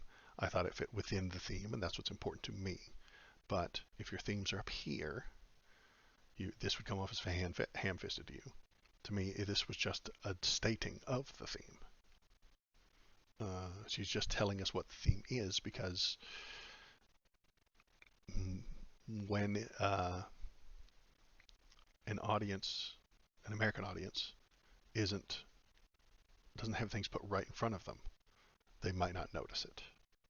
Do you think now, hypothetical question here?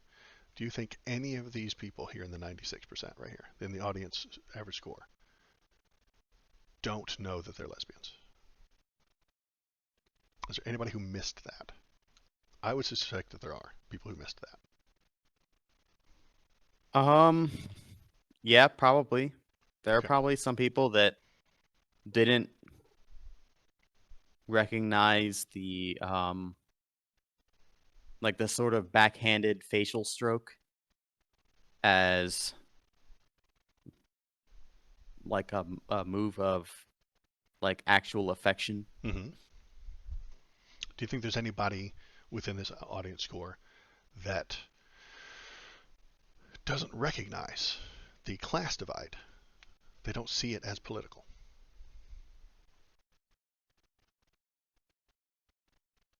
Maybe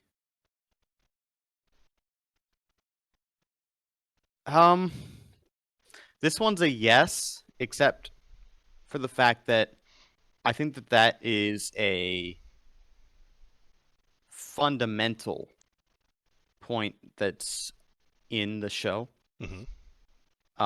I think that that is a fundamental driver of the conflict in the show. So Okay. I can't say that I think that people don't realize it. I think that maybe people don't think about it I think is a they better way to put it. I think they don't realize it. Is Captain Marvel political? Is Captain Marvel Is it political? Right here, not in the Captain same Marvel, way? in its essence, is a political film. Says so right here on this website, and that is the reason that people hated it on the internet. It's overly politicized. It's a political film. We don't like it. But I Arcane disagree with is that. even more Oh, political. I would suggest that Arcane Arcane is is even more exactly political, Arcane. Well, look, you're making my point for me then. but it's subtle. It's It's not more hitting them in the face. political, Yes, it's more but political. it doesn't. It's not ham-fisted about it. It's Is the subtle. thing Okay. So, is Arcane has a lot of politicization. It's but got the class conflict. It's got feminist perspectives. hmm It's got strong women characters. It's got fucking some lesbianism in it. Possibly some yeah, gay old characters boy as well Victor. Yeah. between Um, Jason Victor. Yeah, hmm but And because the you know normies what? didn't The point feel is, like it was political. Arcane is telling us a good story I that's would logically consistent I would with say the that way the Arcane is characters better would than behave. Captain Marvel. I would agree, It's amazingly better. Are you but it kidding? I didn't get mean, dragged through Twitter as being woke and overly political, even though it is even more woke and more overly political than Captain Marvel. well, So we have you're to telling me right now that subtly. writing Mhm. is important. Yeah, it is. I agree. I think the point I'm getting at is that it has to be subtle, or else the normies are going to get upset with it. Do you think that a story can be told well if it's smacking you in the face the whole time? If it's smacking you in the face the whole time, then it wouldn't have been told well. Well, there you go. The the smacking in the face is a bad execution of the theme. I would say the theme can be fine. I can agree with the theme of Shallow Hal, but I think its uh, characters and writing are so bad that it hurts the whole thing. So the characters and writing are bad. It doesn't matter how good the theme is. You're not left with a full pyramid. Well, then you agree with me then. I agree. I'm getting to the point. We're coming to different points though, is what I'm getting at. The themes are important and the baseline, but you can't hit the audience in the face with it, or else you get this instead of this. I think Arcane is more political, more It divisive is. That's the thing, than though. Captain Is Marvel. I'm telling But you, I want good writing. okay, I don't care about the themes. so you're not worried about wokeism. Not Wokeism at isn't a all. thing. It's very No, much overly it's exaggerated. It is. Great. And the backlash against wokeism, I'm gonna tell you this. Uh huh. The backlash against wokeism is because everything that forces wokeism in your face forces bad writing as well. That's the problem. Is that writing is taking a back seat to wokeism.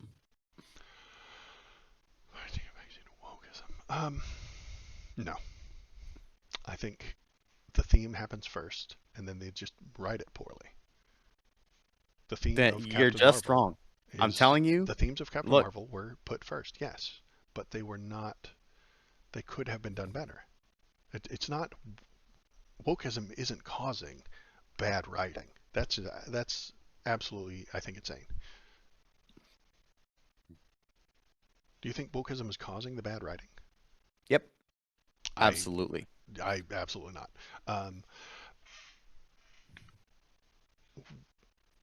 the woke theme is the reason they want to make the show. The woke theme is the reason they want to create a thing. They want to tell you something. They want to tell you. They want to deliver a message.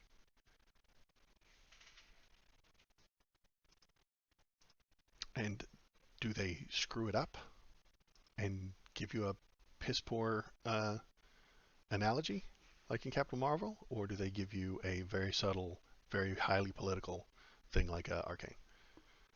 That is the quality of writing, I agree. But they both started with themes. I cannot even imagine Arcane didn't start with a theme. Shit, it might have, because it was just video game.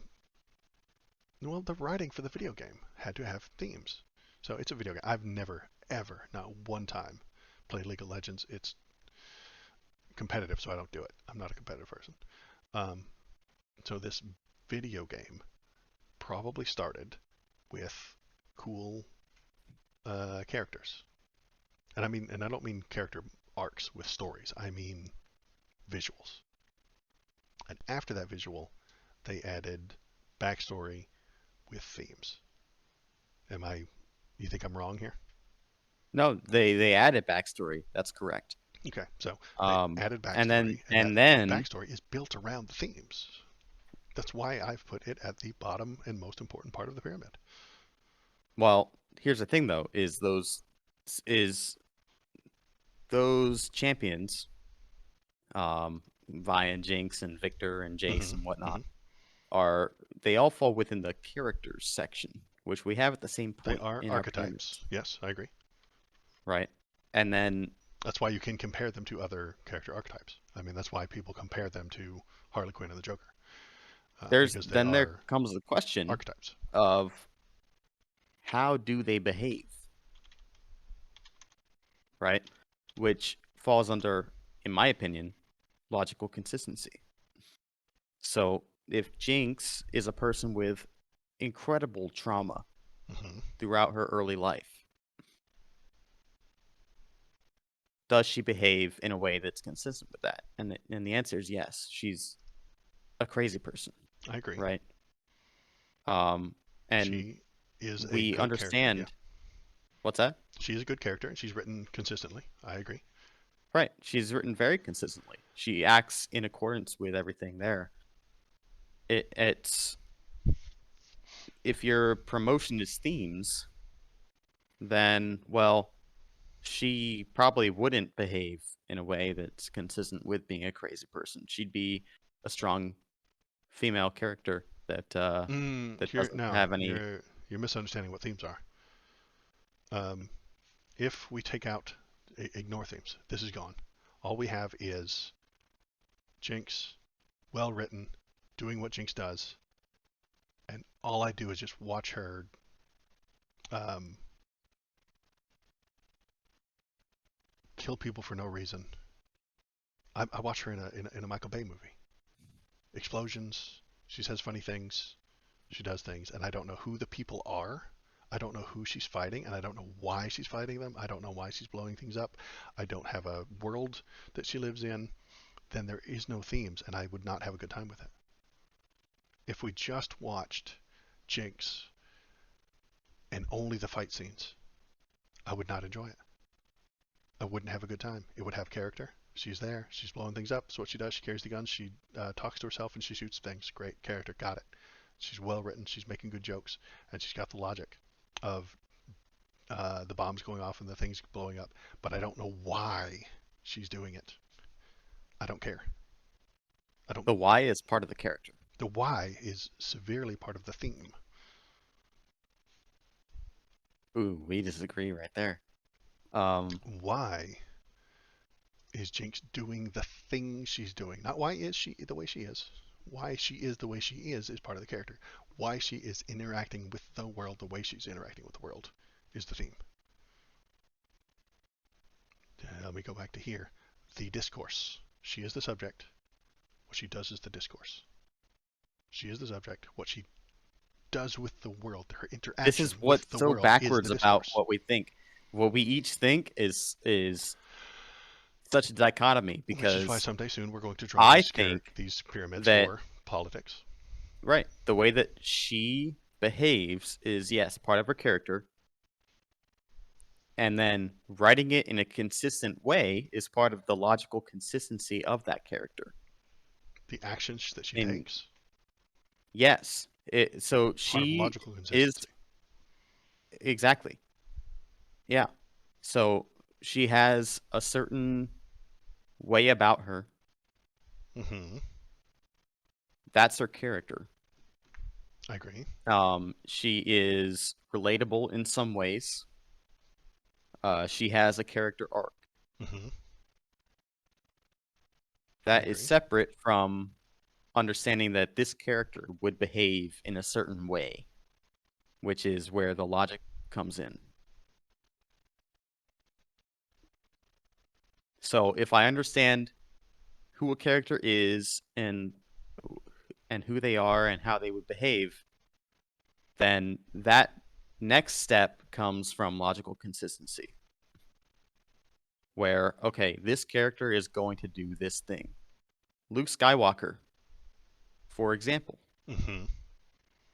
I expect to behave in a certain way because of the way he's been established. I expect him to see the light in people and try to extract that. I don't expect him to try to kill somebody because he sees a shadow of darkness in them. I expect him to try to see the light in them and bring them towards the light, the same way that he did with Darth Vader. His struggle is the point. I I don't expect him to see the darkness in somebody and then try to kill them. He didn't. It doesn't make it's not consistent to me. I would disagree with you saying he tried to kill him. I don't think that's what happened.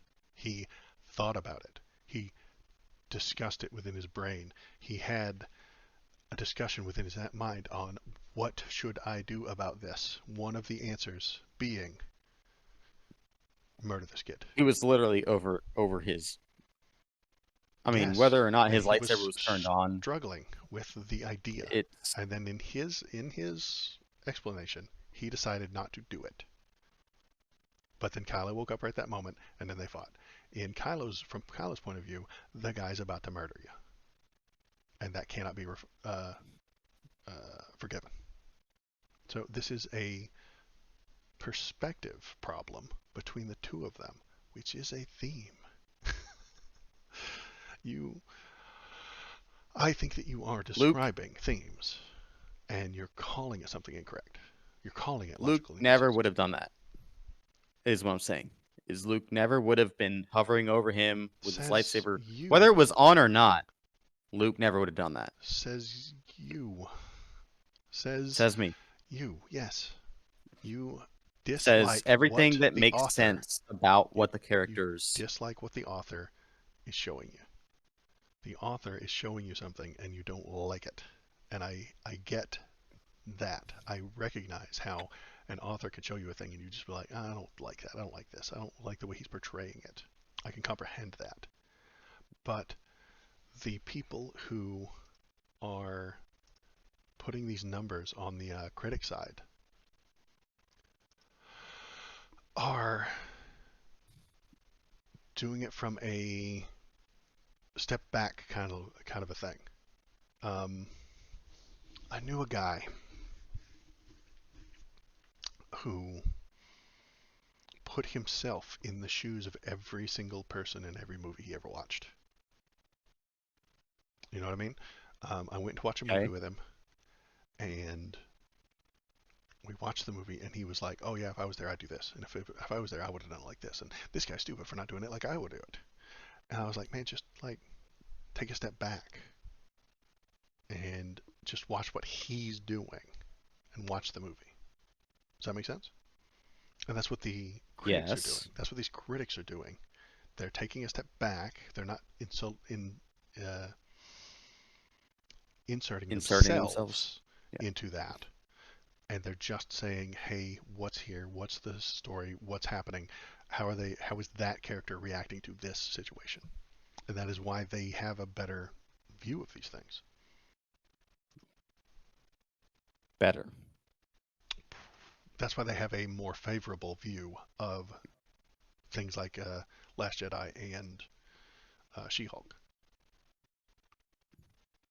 I'm not inserting myself into She-Hulk and saying, "Hey, do I like this lady? Do I want to spend time with her? Do I want to hang out with her? Am I walking into the courtroom with her?"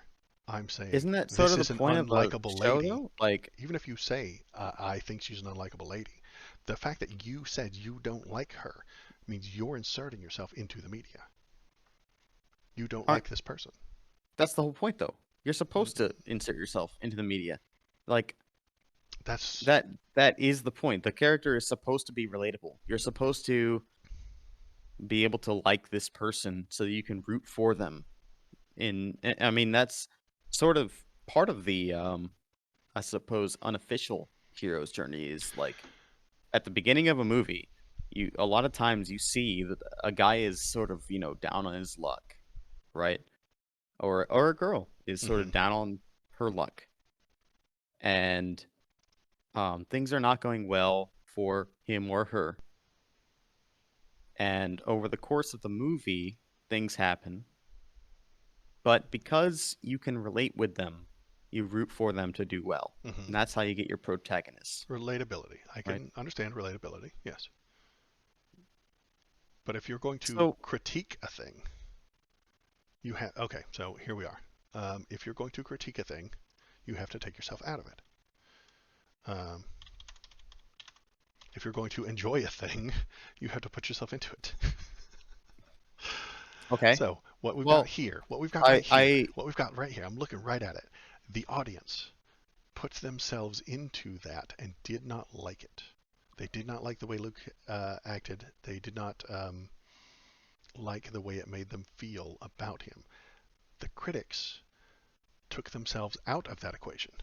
They are looking at a situation that they are not a part of and said, yeah, okay, he did this and then he did that and then he made these decisions and that's why he did it and it makes sense and we like it. And there's a overall thematic story here being told. That is why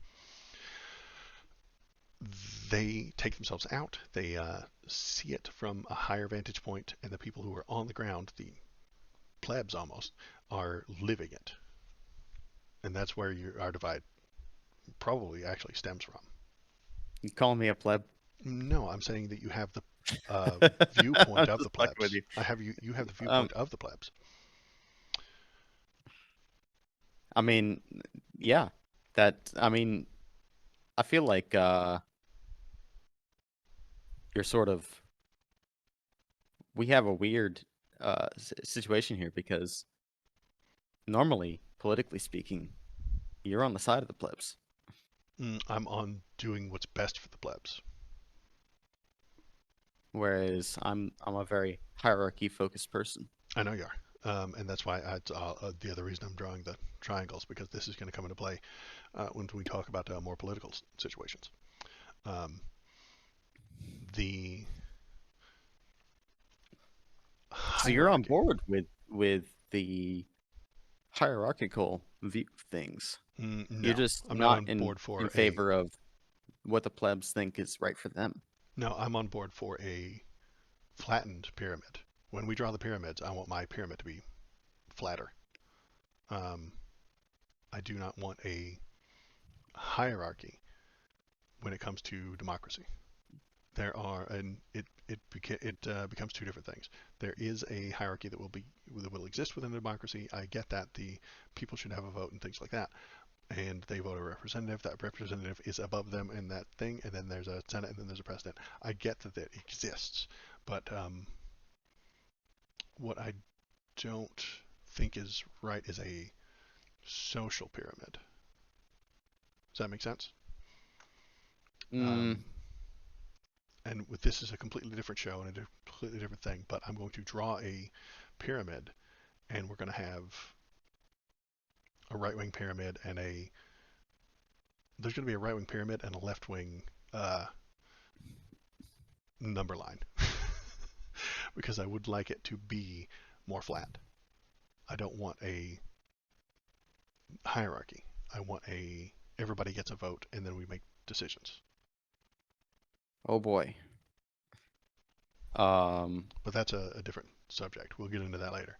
Um, what I am seeing right here, and as we've discussed, the plebs are the normies. I'm going to say normies or plain normal people. Normies don't like where they're standing because they're standing with Luke Skywalker and they don't like what he's doing. So they don't like it. They don't like the way they see Luke Skywalker acting. They don't like the choices he's making. They don't like what he's doing or what he's saying or how he's challenging them. Because sometimes this comes to challenging. I mean, he called the Jedi bad and arrogant, and a lot of people didn't like that. I think that from this viewpoint, the Jedi were bad and arrogant. I think they were. And I think Luke pointed out is good. But I'm not putting myself into the position of Luke. Um, when I play MMOs, I often create female characters. Not because I am that character. I'm creating a friend. So when people ask me, hey, why would you play a girl? Like, I'm not building up myself within that MMO. I'm not going to go into an MMO or any game with a character creator and create a 6'3" white guy with a little bit of bald hair. I'm not going to create that. I'm going to create something interesting. And I think most of the people in this area who gave it a 42, anybody who was in here, and they gave it a low score, it's because they create characters within MMOs that look just like them, so that they can be in the thick of it. They're inside there. They're inserting themselves into this genre. They're inserting themselves into this media. They're inserting themselves into the movie. Where your critic is distancing themselves from it and looking at it from a bird's eye view. I think that both of the things that you just said are true Mhm. in their own way, but not the way that you've described it. Okay. So I do think that media is designed for the audience to be able to insert themselves into situations. So if you were Spider-Man, hmm for example, like when we watch Tobey Maguire play Spider-Man in Spider-Man 1 with the Green Goblin and whatnot, hmm people like to insert themselves into that situation where it's them that's fighting, the Green Goblin. hmm Yeah, that Um, that is a very common thing. whereas, and that's sort of how things are designed, even. There are a lot of things that are designed to be that way, where um, Fan insert characters, I yes. expressed I expressed a strong dislike of the Halo show hmm to you, and you've never played Halo. Never played Um, Halo, don't know the story, never seen the show. don't know the story, Nothing. never seen the show. I hated it. hmm The Master Chief in that show is meant to be a self-insert character. He intentionally did not have any dialogue, or not much dialogue, in the first three games. Because he was And a character insert. Right. That makes sense. exactly, It's a he's a first-person character shooter. insert. He's a It's a first-person first-person shooter. You shooter. are the Master You Chief. Yes. are the Master Chief. Exactly. And you don't you never see his face. Hmm. For the first five games, actually, you never see his face. Hmm. And the people liked that, right? Yeah, they loved it. Because they're It's inserting a themselves and self-insert character.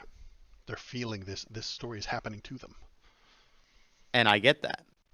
I mean, that's how media is supposed to be. Hmm.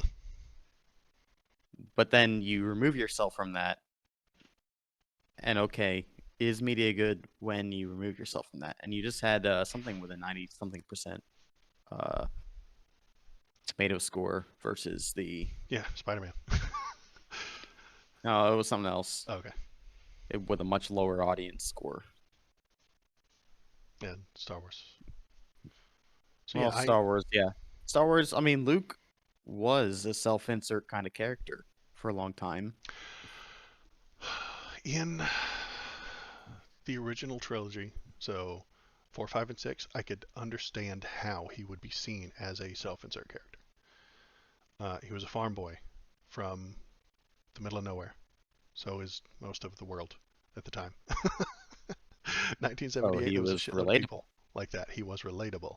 He was uh, a kid who didn't like his station in life, which is very common for among most every kid in the world.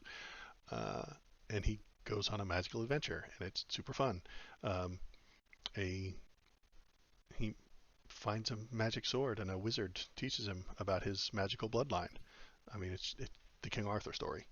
Uh, so yes, that is a good story. It's a story that's existed for a very long time. I mean, you recognize the comparisons between Episode 4 and King Arthur, right? Yeah, I mean the I think. okay, so the remember the old Disney cartoon of King Arthur? Or was it called The Magic Cauldron? No, no, no.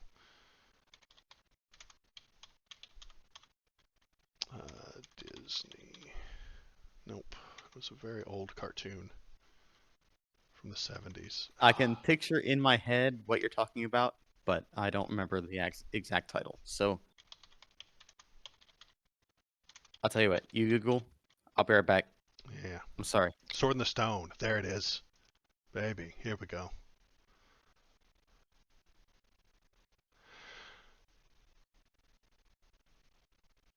So yeah, this is I hope I'm not breaking anybody's brain here by comparing the two of them. Uh, but they are shockingly similar. What year did this come out? 1963. Yeah, so this is almost entirely just like Episode 4 of Star Wars.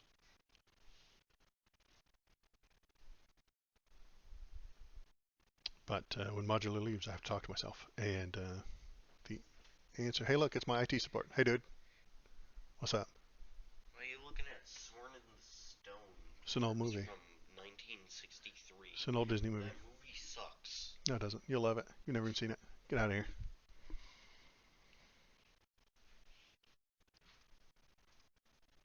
So, what do we got? We got Sword in the Stone. I think this very much connects to Star Wars. Let's look that one up.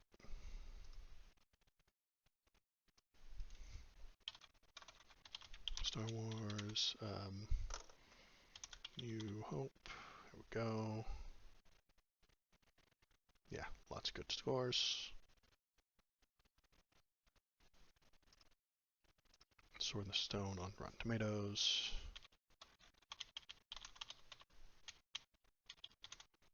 Sword in the Stone.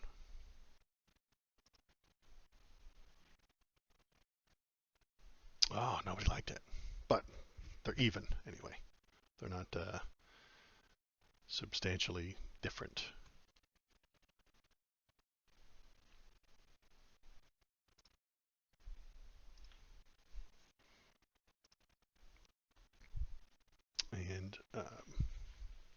Yeah, they're not substantially different.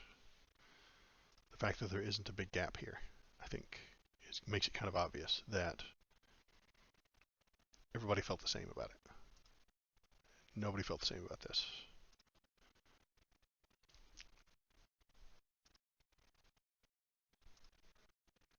Um, Okay, I'm back. I'm sorry for abandoning you no, again. that's okay. I just kind of talked to myself for a minute. Very Yeah. unfun. So Uh, you were talking about it's King called Arthur. the Sword and the Stone. Remember this? Okay. Did you ever see this as a kid? Sort of. Yeah, I Okay, think I did. 1963. I mean, com- uh, a poor little normal boy finds a magic sword, and then finds out he's part of a very important epic bloodline, and then he meets an old wizard who was a hermit. Okay. I mean, Star Wars, right? And then he fights a bad guy. I mean, he you fights are a describing the hero's journey that you he just fights a dark showed magician. me on screen multiple Great. times, Okay. right? So yeah, Little orphan boy, you know, yeah. So that is raised by relatives in he solitude, sure was. suddenly gets taken under wing of funky wizard dude. Yep. So Learns that this he's been destined to have powerful gifts, but between the two of us, I think I got this cooler stick, right? yeah, and that's Sword and Stone, and it's very shockingly similar to Star Wars. Um, so kids can put themselves in this position, and they can put themselves in the position of Luke Skywalker, and that generally leads them to appreciating a thing. Um, so I think Yeah. So our relatability of a character is a big deal to this score, yes, I agree. People to can't relate. most people. Well, to half the people anyway.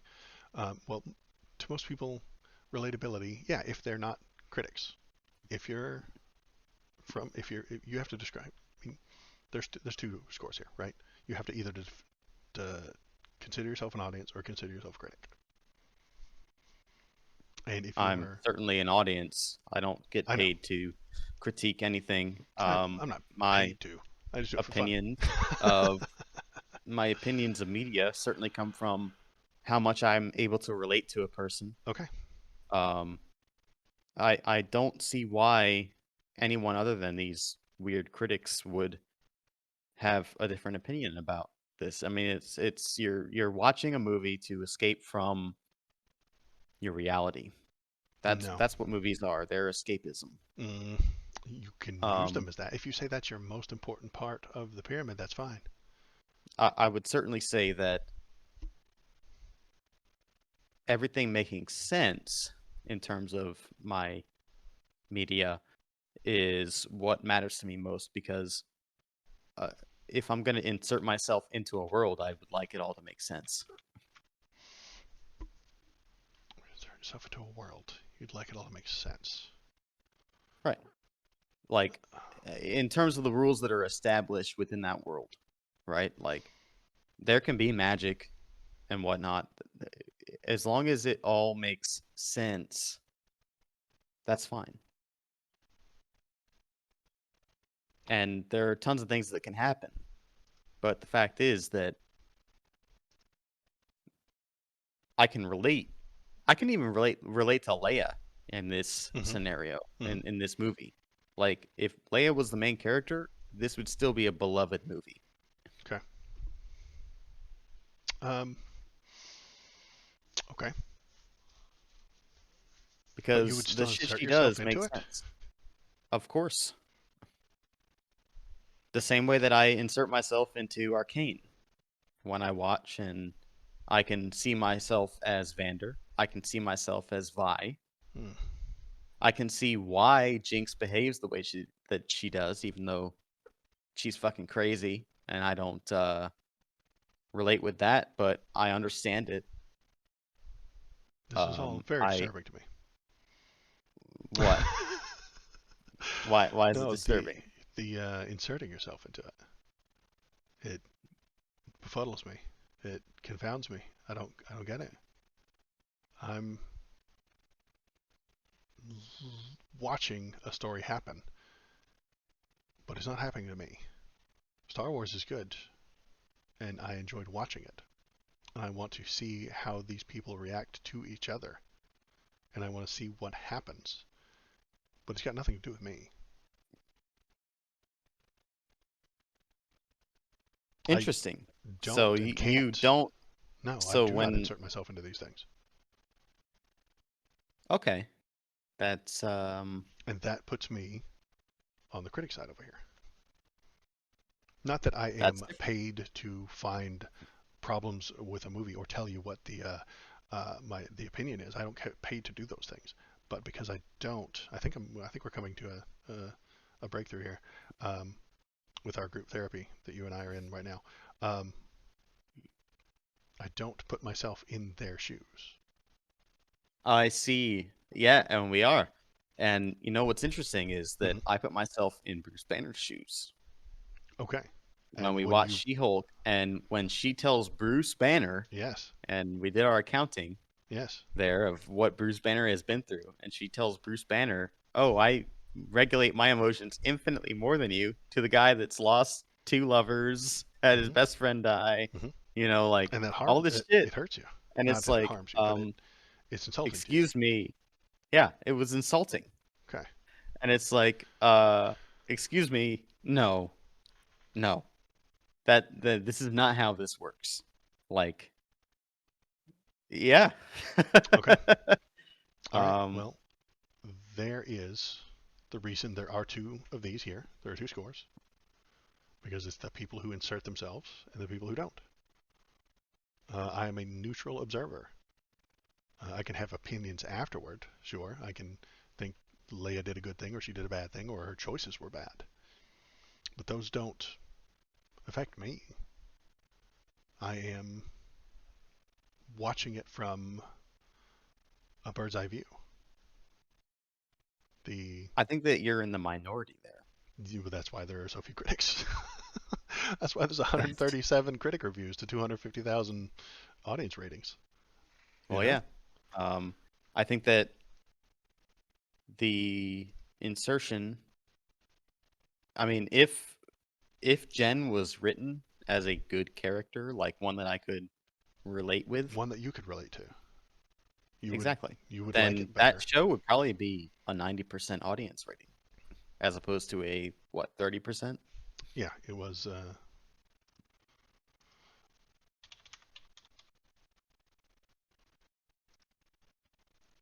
yeah, 30 to 85. 33%. Yeah. I mean, I the don't show would hate. be a lot higher Okay. if Jen was a relatable character that people liked. Oh, okay. And that's the I thing, though. I like watching people that aren't relatable and I don't like do things sometimes. Sometimes I don't like I dislike them so much that I can't watch it. But that's rare. That's very rare. I can dislike them, their choices and their actions, and still watch it. And I think that they're bad people, but still watch it and enjoy it and appreciate it for what I'm seeing, not by inserting myself into it, but by I what think I that see you them are doing. inserted into it, though. I think you can watch a show that you, with a character that you really dislike, Hmm. where you personally are having a reaction to what it is that they're doing. And that's important to the story. It's important to you. And you're not just watching them personally. And I'll give you an example. Hmm. Oh shit, what's his name? Joffrey. Joffrey Lannister. Yeah, You I'm can hate that little motherfucker all day. okay. He's the most hateable person ever. Okay. I That's not a self insert. I think that is a That's self-insert. something where I think I you hate watch him him because doing that yeah. and I'm like, dude, you little motherfucker, why the fuck would you do the things that you're doing right now? Hmm. You're a piece of shit and I hate you, right? Okay. I'm But you can watch that and it's still an enjoyable movie or TV show because when you watch that, it's you're still you, you're hating him, and you're watching him do things that you don't like. And but he's behaving within the boundaries of what's been established of his character. right. I People don't insert themselves into Joffrey. They insert themselves into Tyrion. The two most important scenes that are in the show are when Tyrion's on trial and telling everybody the truth like it is, and he gets persecuted anyway and found guilty anyway. But then he calls for trial by combat or whatever. But and the one I'd say that there's like three really important scenes within the show, and one of them is Him slapping slapping the Joffrey in the shit out of face. Joffrey. Yep. Yes. And you inserted yourself into Tyrion at that moment. Of course. I Of watched course. I watched it from a bird's eye view of these two characters having an interaction, and I enjoyed it and I loved it.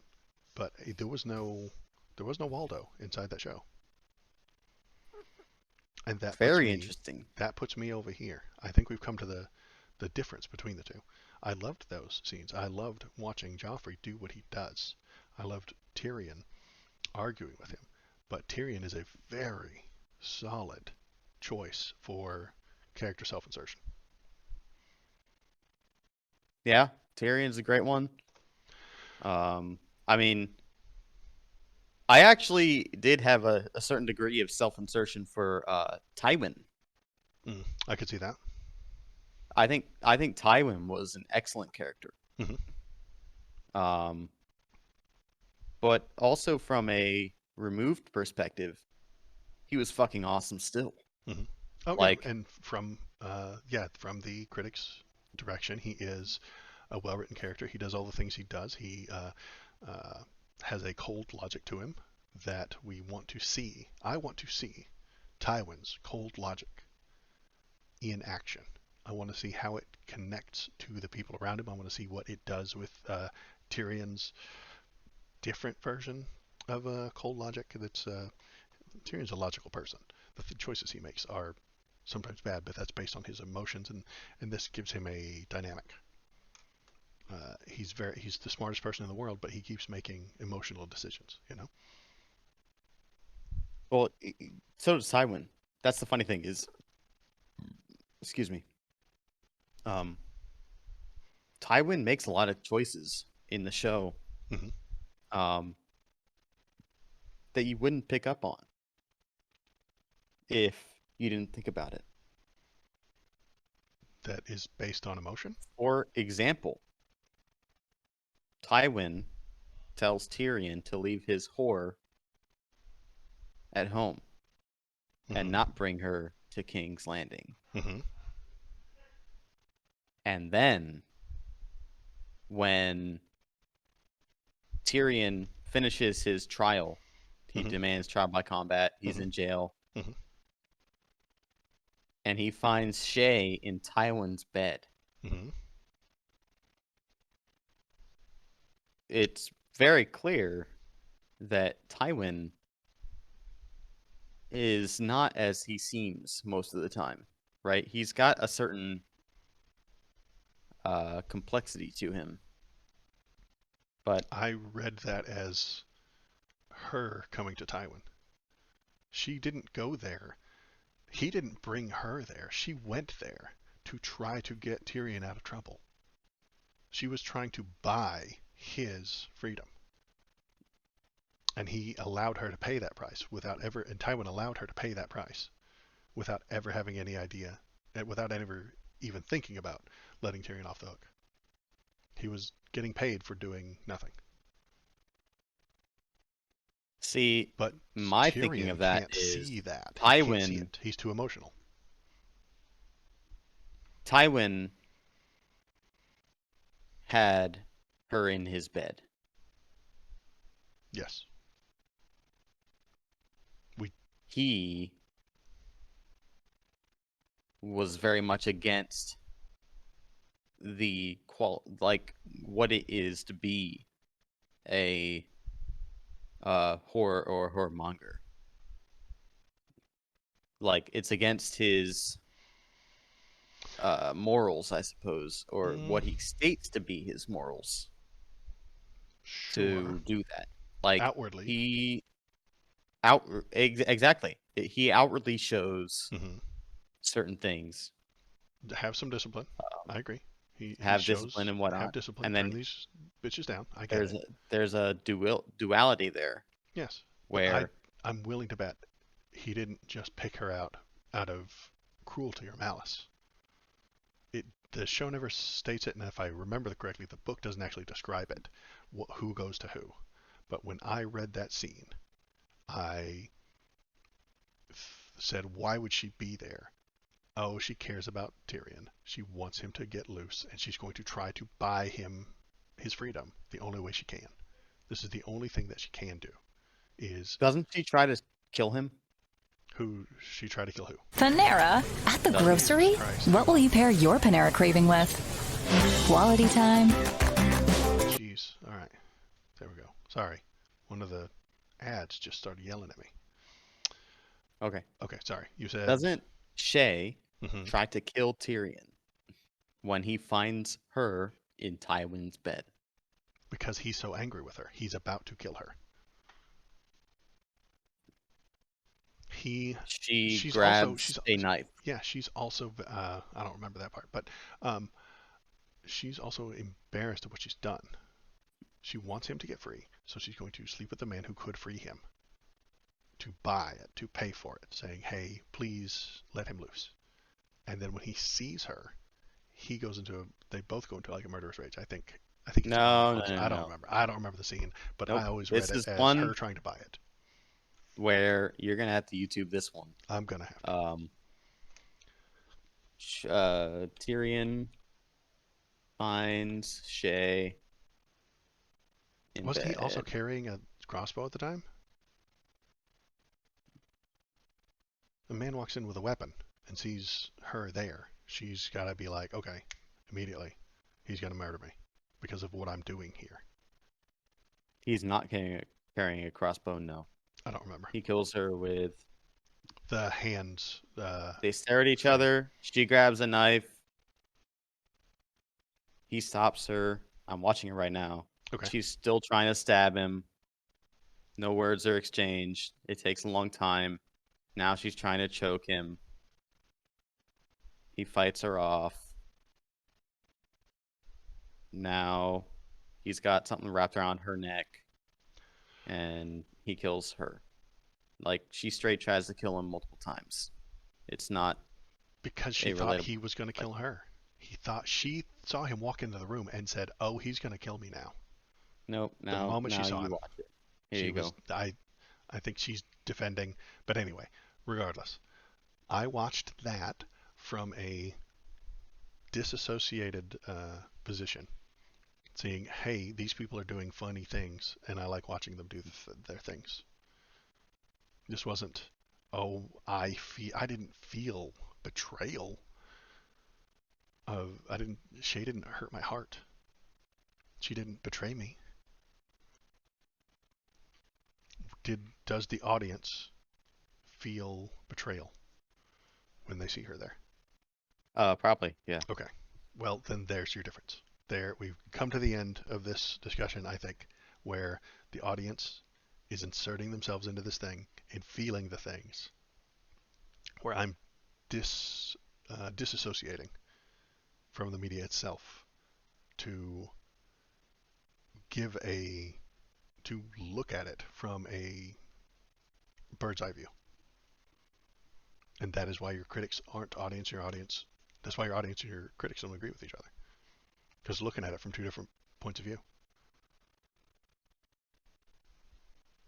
I think the hierarchy is probably more important there in terms of what we appreciate.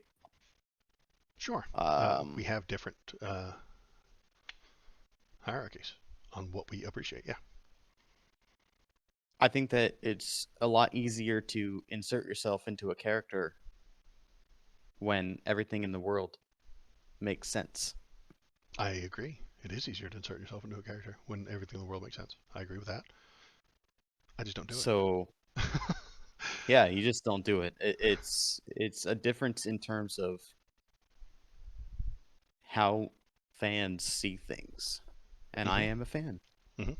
I mean, maybe we just straight disagree about what makes good media. Well, but we would do have agree because that's why we've built two different pyramids. My pyramid is shaped differently. Well, right. But we do agree on what is good media. Sometimes. Most of the time. Most of the We time. agree that Arcane's fucking good. Arcane's super good Um, because of all the great themes that it implies. what But do you, you I would mean, what do you think suggest of House of the Dragon? House of the Dragon was good. It was. It had the themes and it had the characters. Um, just the same as the first few seasons of Game of Thrones. The writing and logic haven't gone bad yet. I mean, I think that House of the Dragon might be some of the best media that I've seen in years. It, I honestly do think that House of the Dragon is some of the best shit that that I have seen, possibly of all time. Okay. What do you think And of that?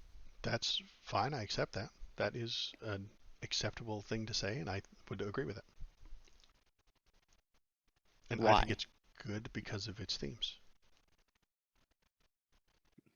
Of You think it's good because of its themes? Yes, because of its themes of uh, uh, sexism, succession, um, family strife, family discord, um,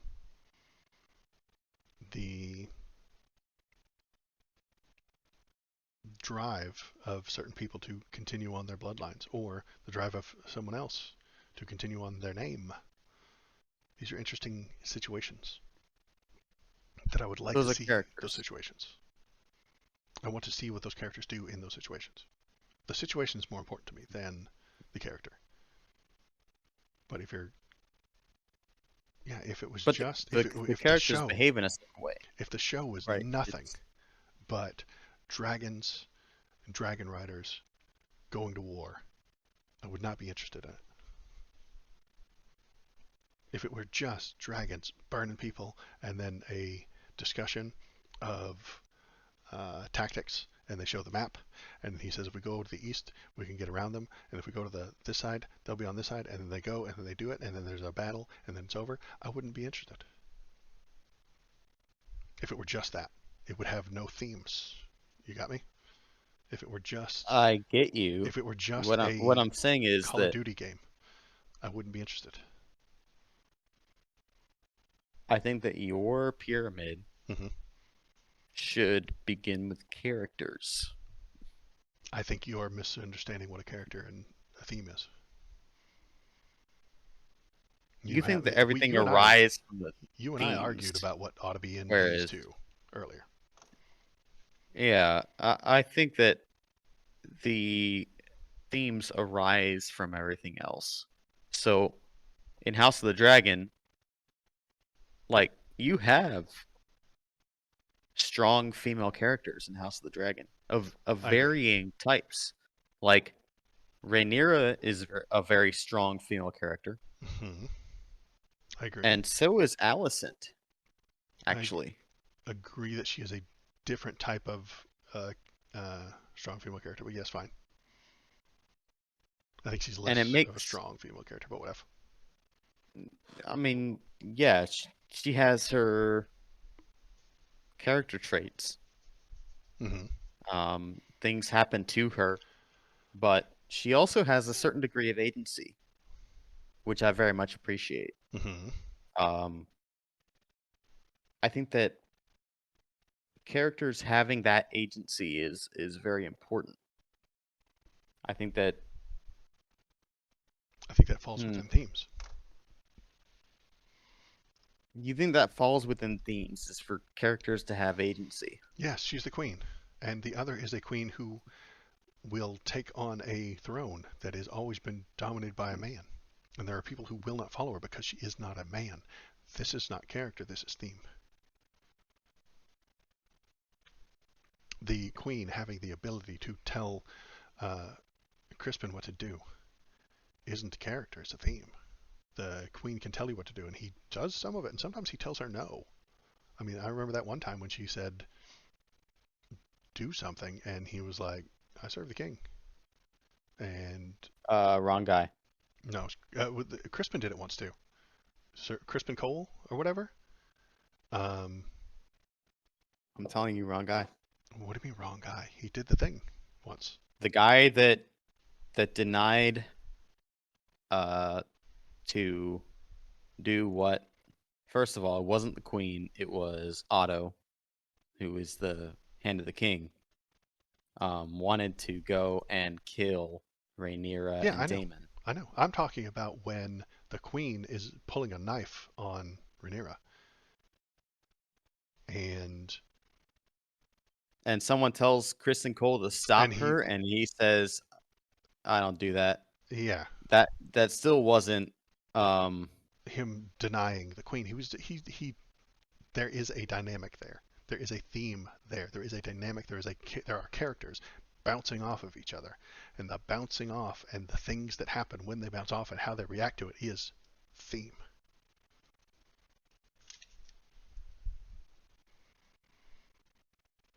See, I don't put that in the same category. I put that in the characters category. Right, because I think you're using the wrong definition of theme. A subject of discourse. The subject is the queen. The discourse is what the queen does and how she does it. There is a certain amount of mix here, but I still think that belongs in the characters category. Well, So that's why they like touch each other. That's why they are so close they, on the pyramid. well, yeah, they don't and you can't have a story exactly without the top half of that pyramid, right? Oh, of course you But can. With the the top half of bottom whose half, pyramid? if you lose the top half, you have a shit story. I agree. If I lose the top half of my pyramid, I have a bad time. Yeah. Well, what I'm And if saying and if is you that lose the top half of yours, I have a bad time also. Yeah. Nobody has a good time. hey, I think World War II documentaries are amazing. I First hate of all, them, and I am absolutely bored out of my mind with them. They are of no value to me. I do not. I mean, I comprehend that history is to be learned from. I love the idea of, hey, here's what happened. What do we learn from it? Let's not do it again. But watching it is not entertaining. It's slightly educational, but I don't need that education over and over and over again. fair. Okay, now, so we've been at this for A while, yes. It's almost probably how four long the stream hours. over. Yeah. Um, I'm gonna have to end soon and go eat some lunch oh, and do work and stuff. But we can do a bit because tomorrow I'm down if to you'd like. continue this for as long as possible, but Uh, let's pick it up I tomorrow. do want to talk about House of the Dragon.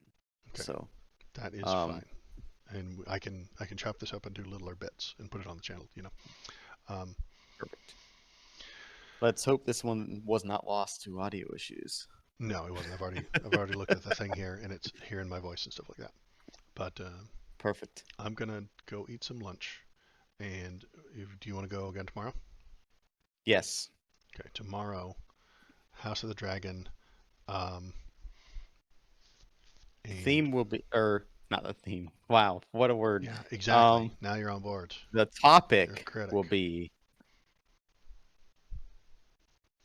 why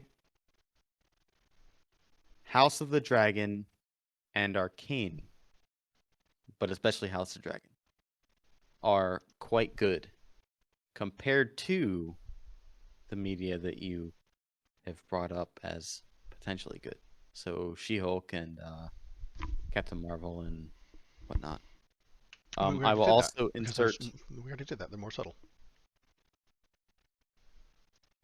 Even when Arcane's message is subtle, I hear it. I pick it up. I pick it out. I recognize it. When uh, the subtlety of the subtle sexism of House of the Dragon is there, I pick it up. But I don't think the normies do. I don't think the normies. Uh, that's why I asked you that series of questions. Are there people who didn't notice that there were lesbians in Arcane? Are there people who didn't notice that there was a very sharp class divide and this is a classist struggle? I don't think they notice Okay. that. And because they don't notice Well it, then let's they just don't talk think it's about political.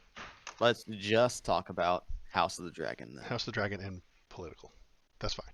and politics. Yeah. Is House of the Dragon Um. more political than Captain Marvel? Yes. Yes, I agree. But why is Captain Marvel hated for being political?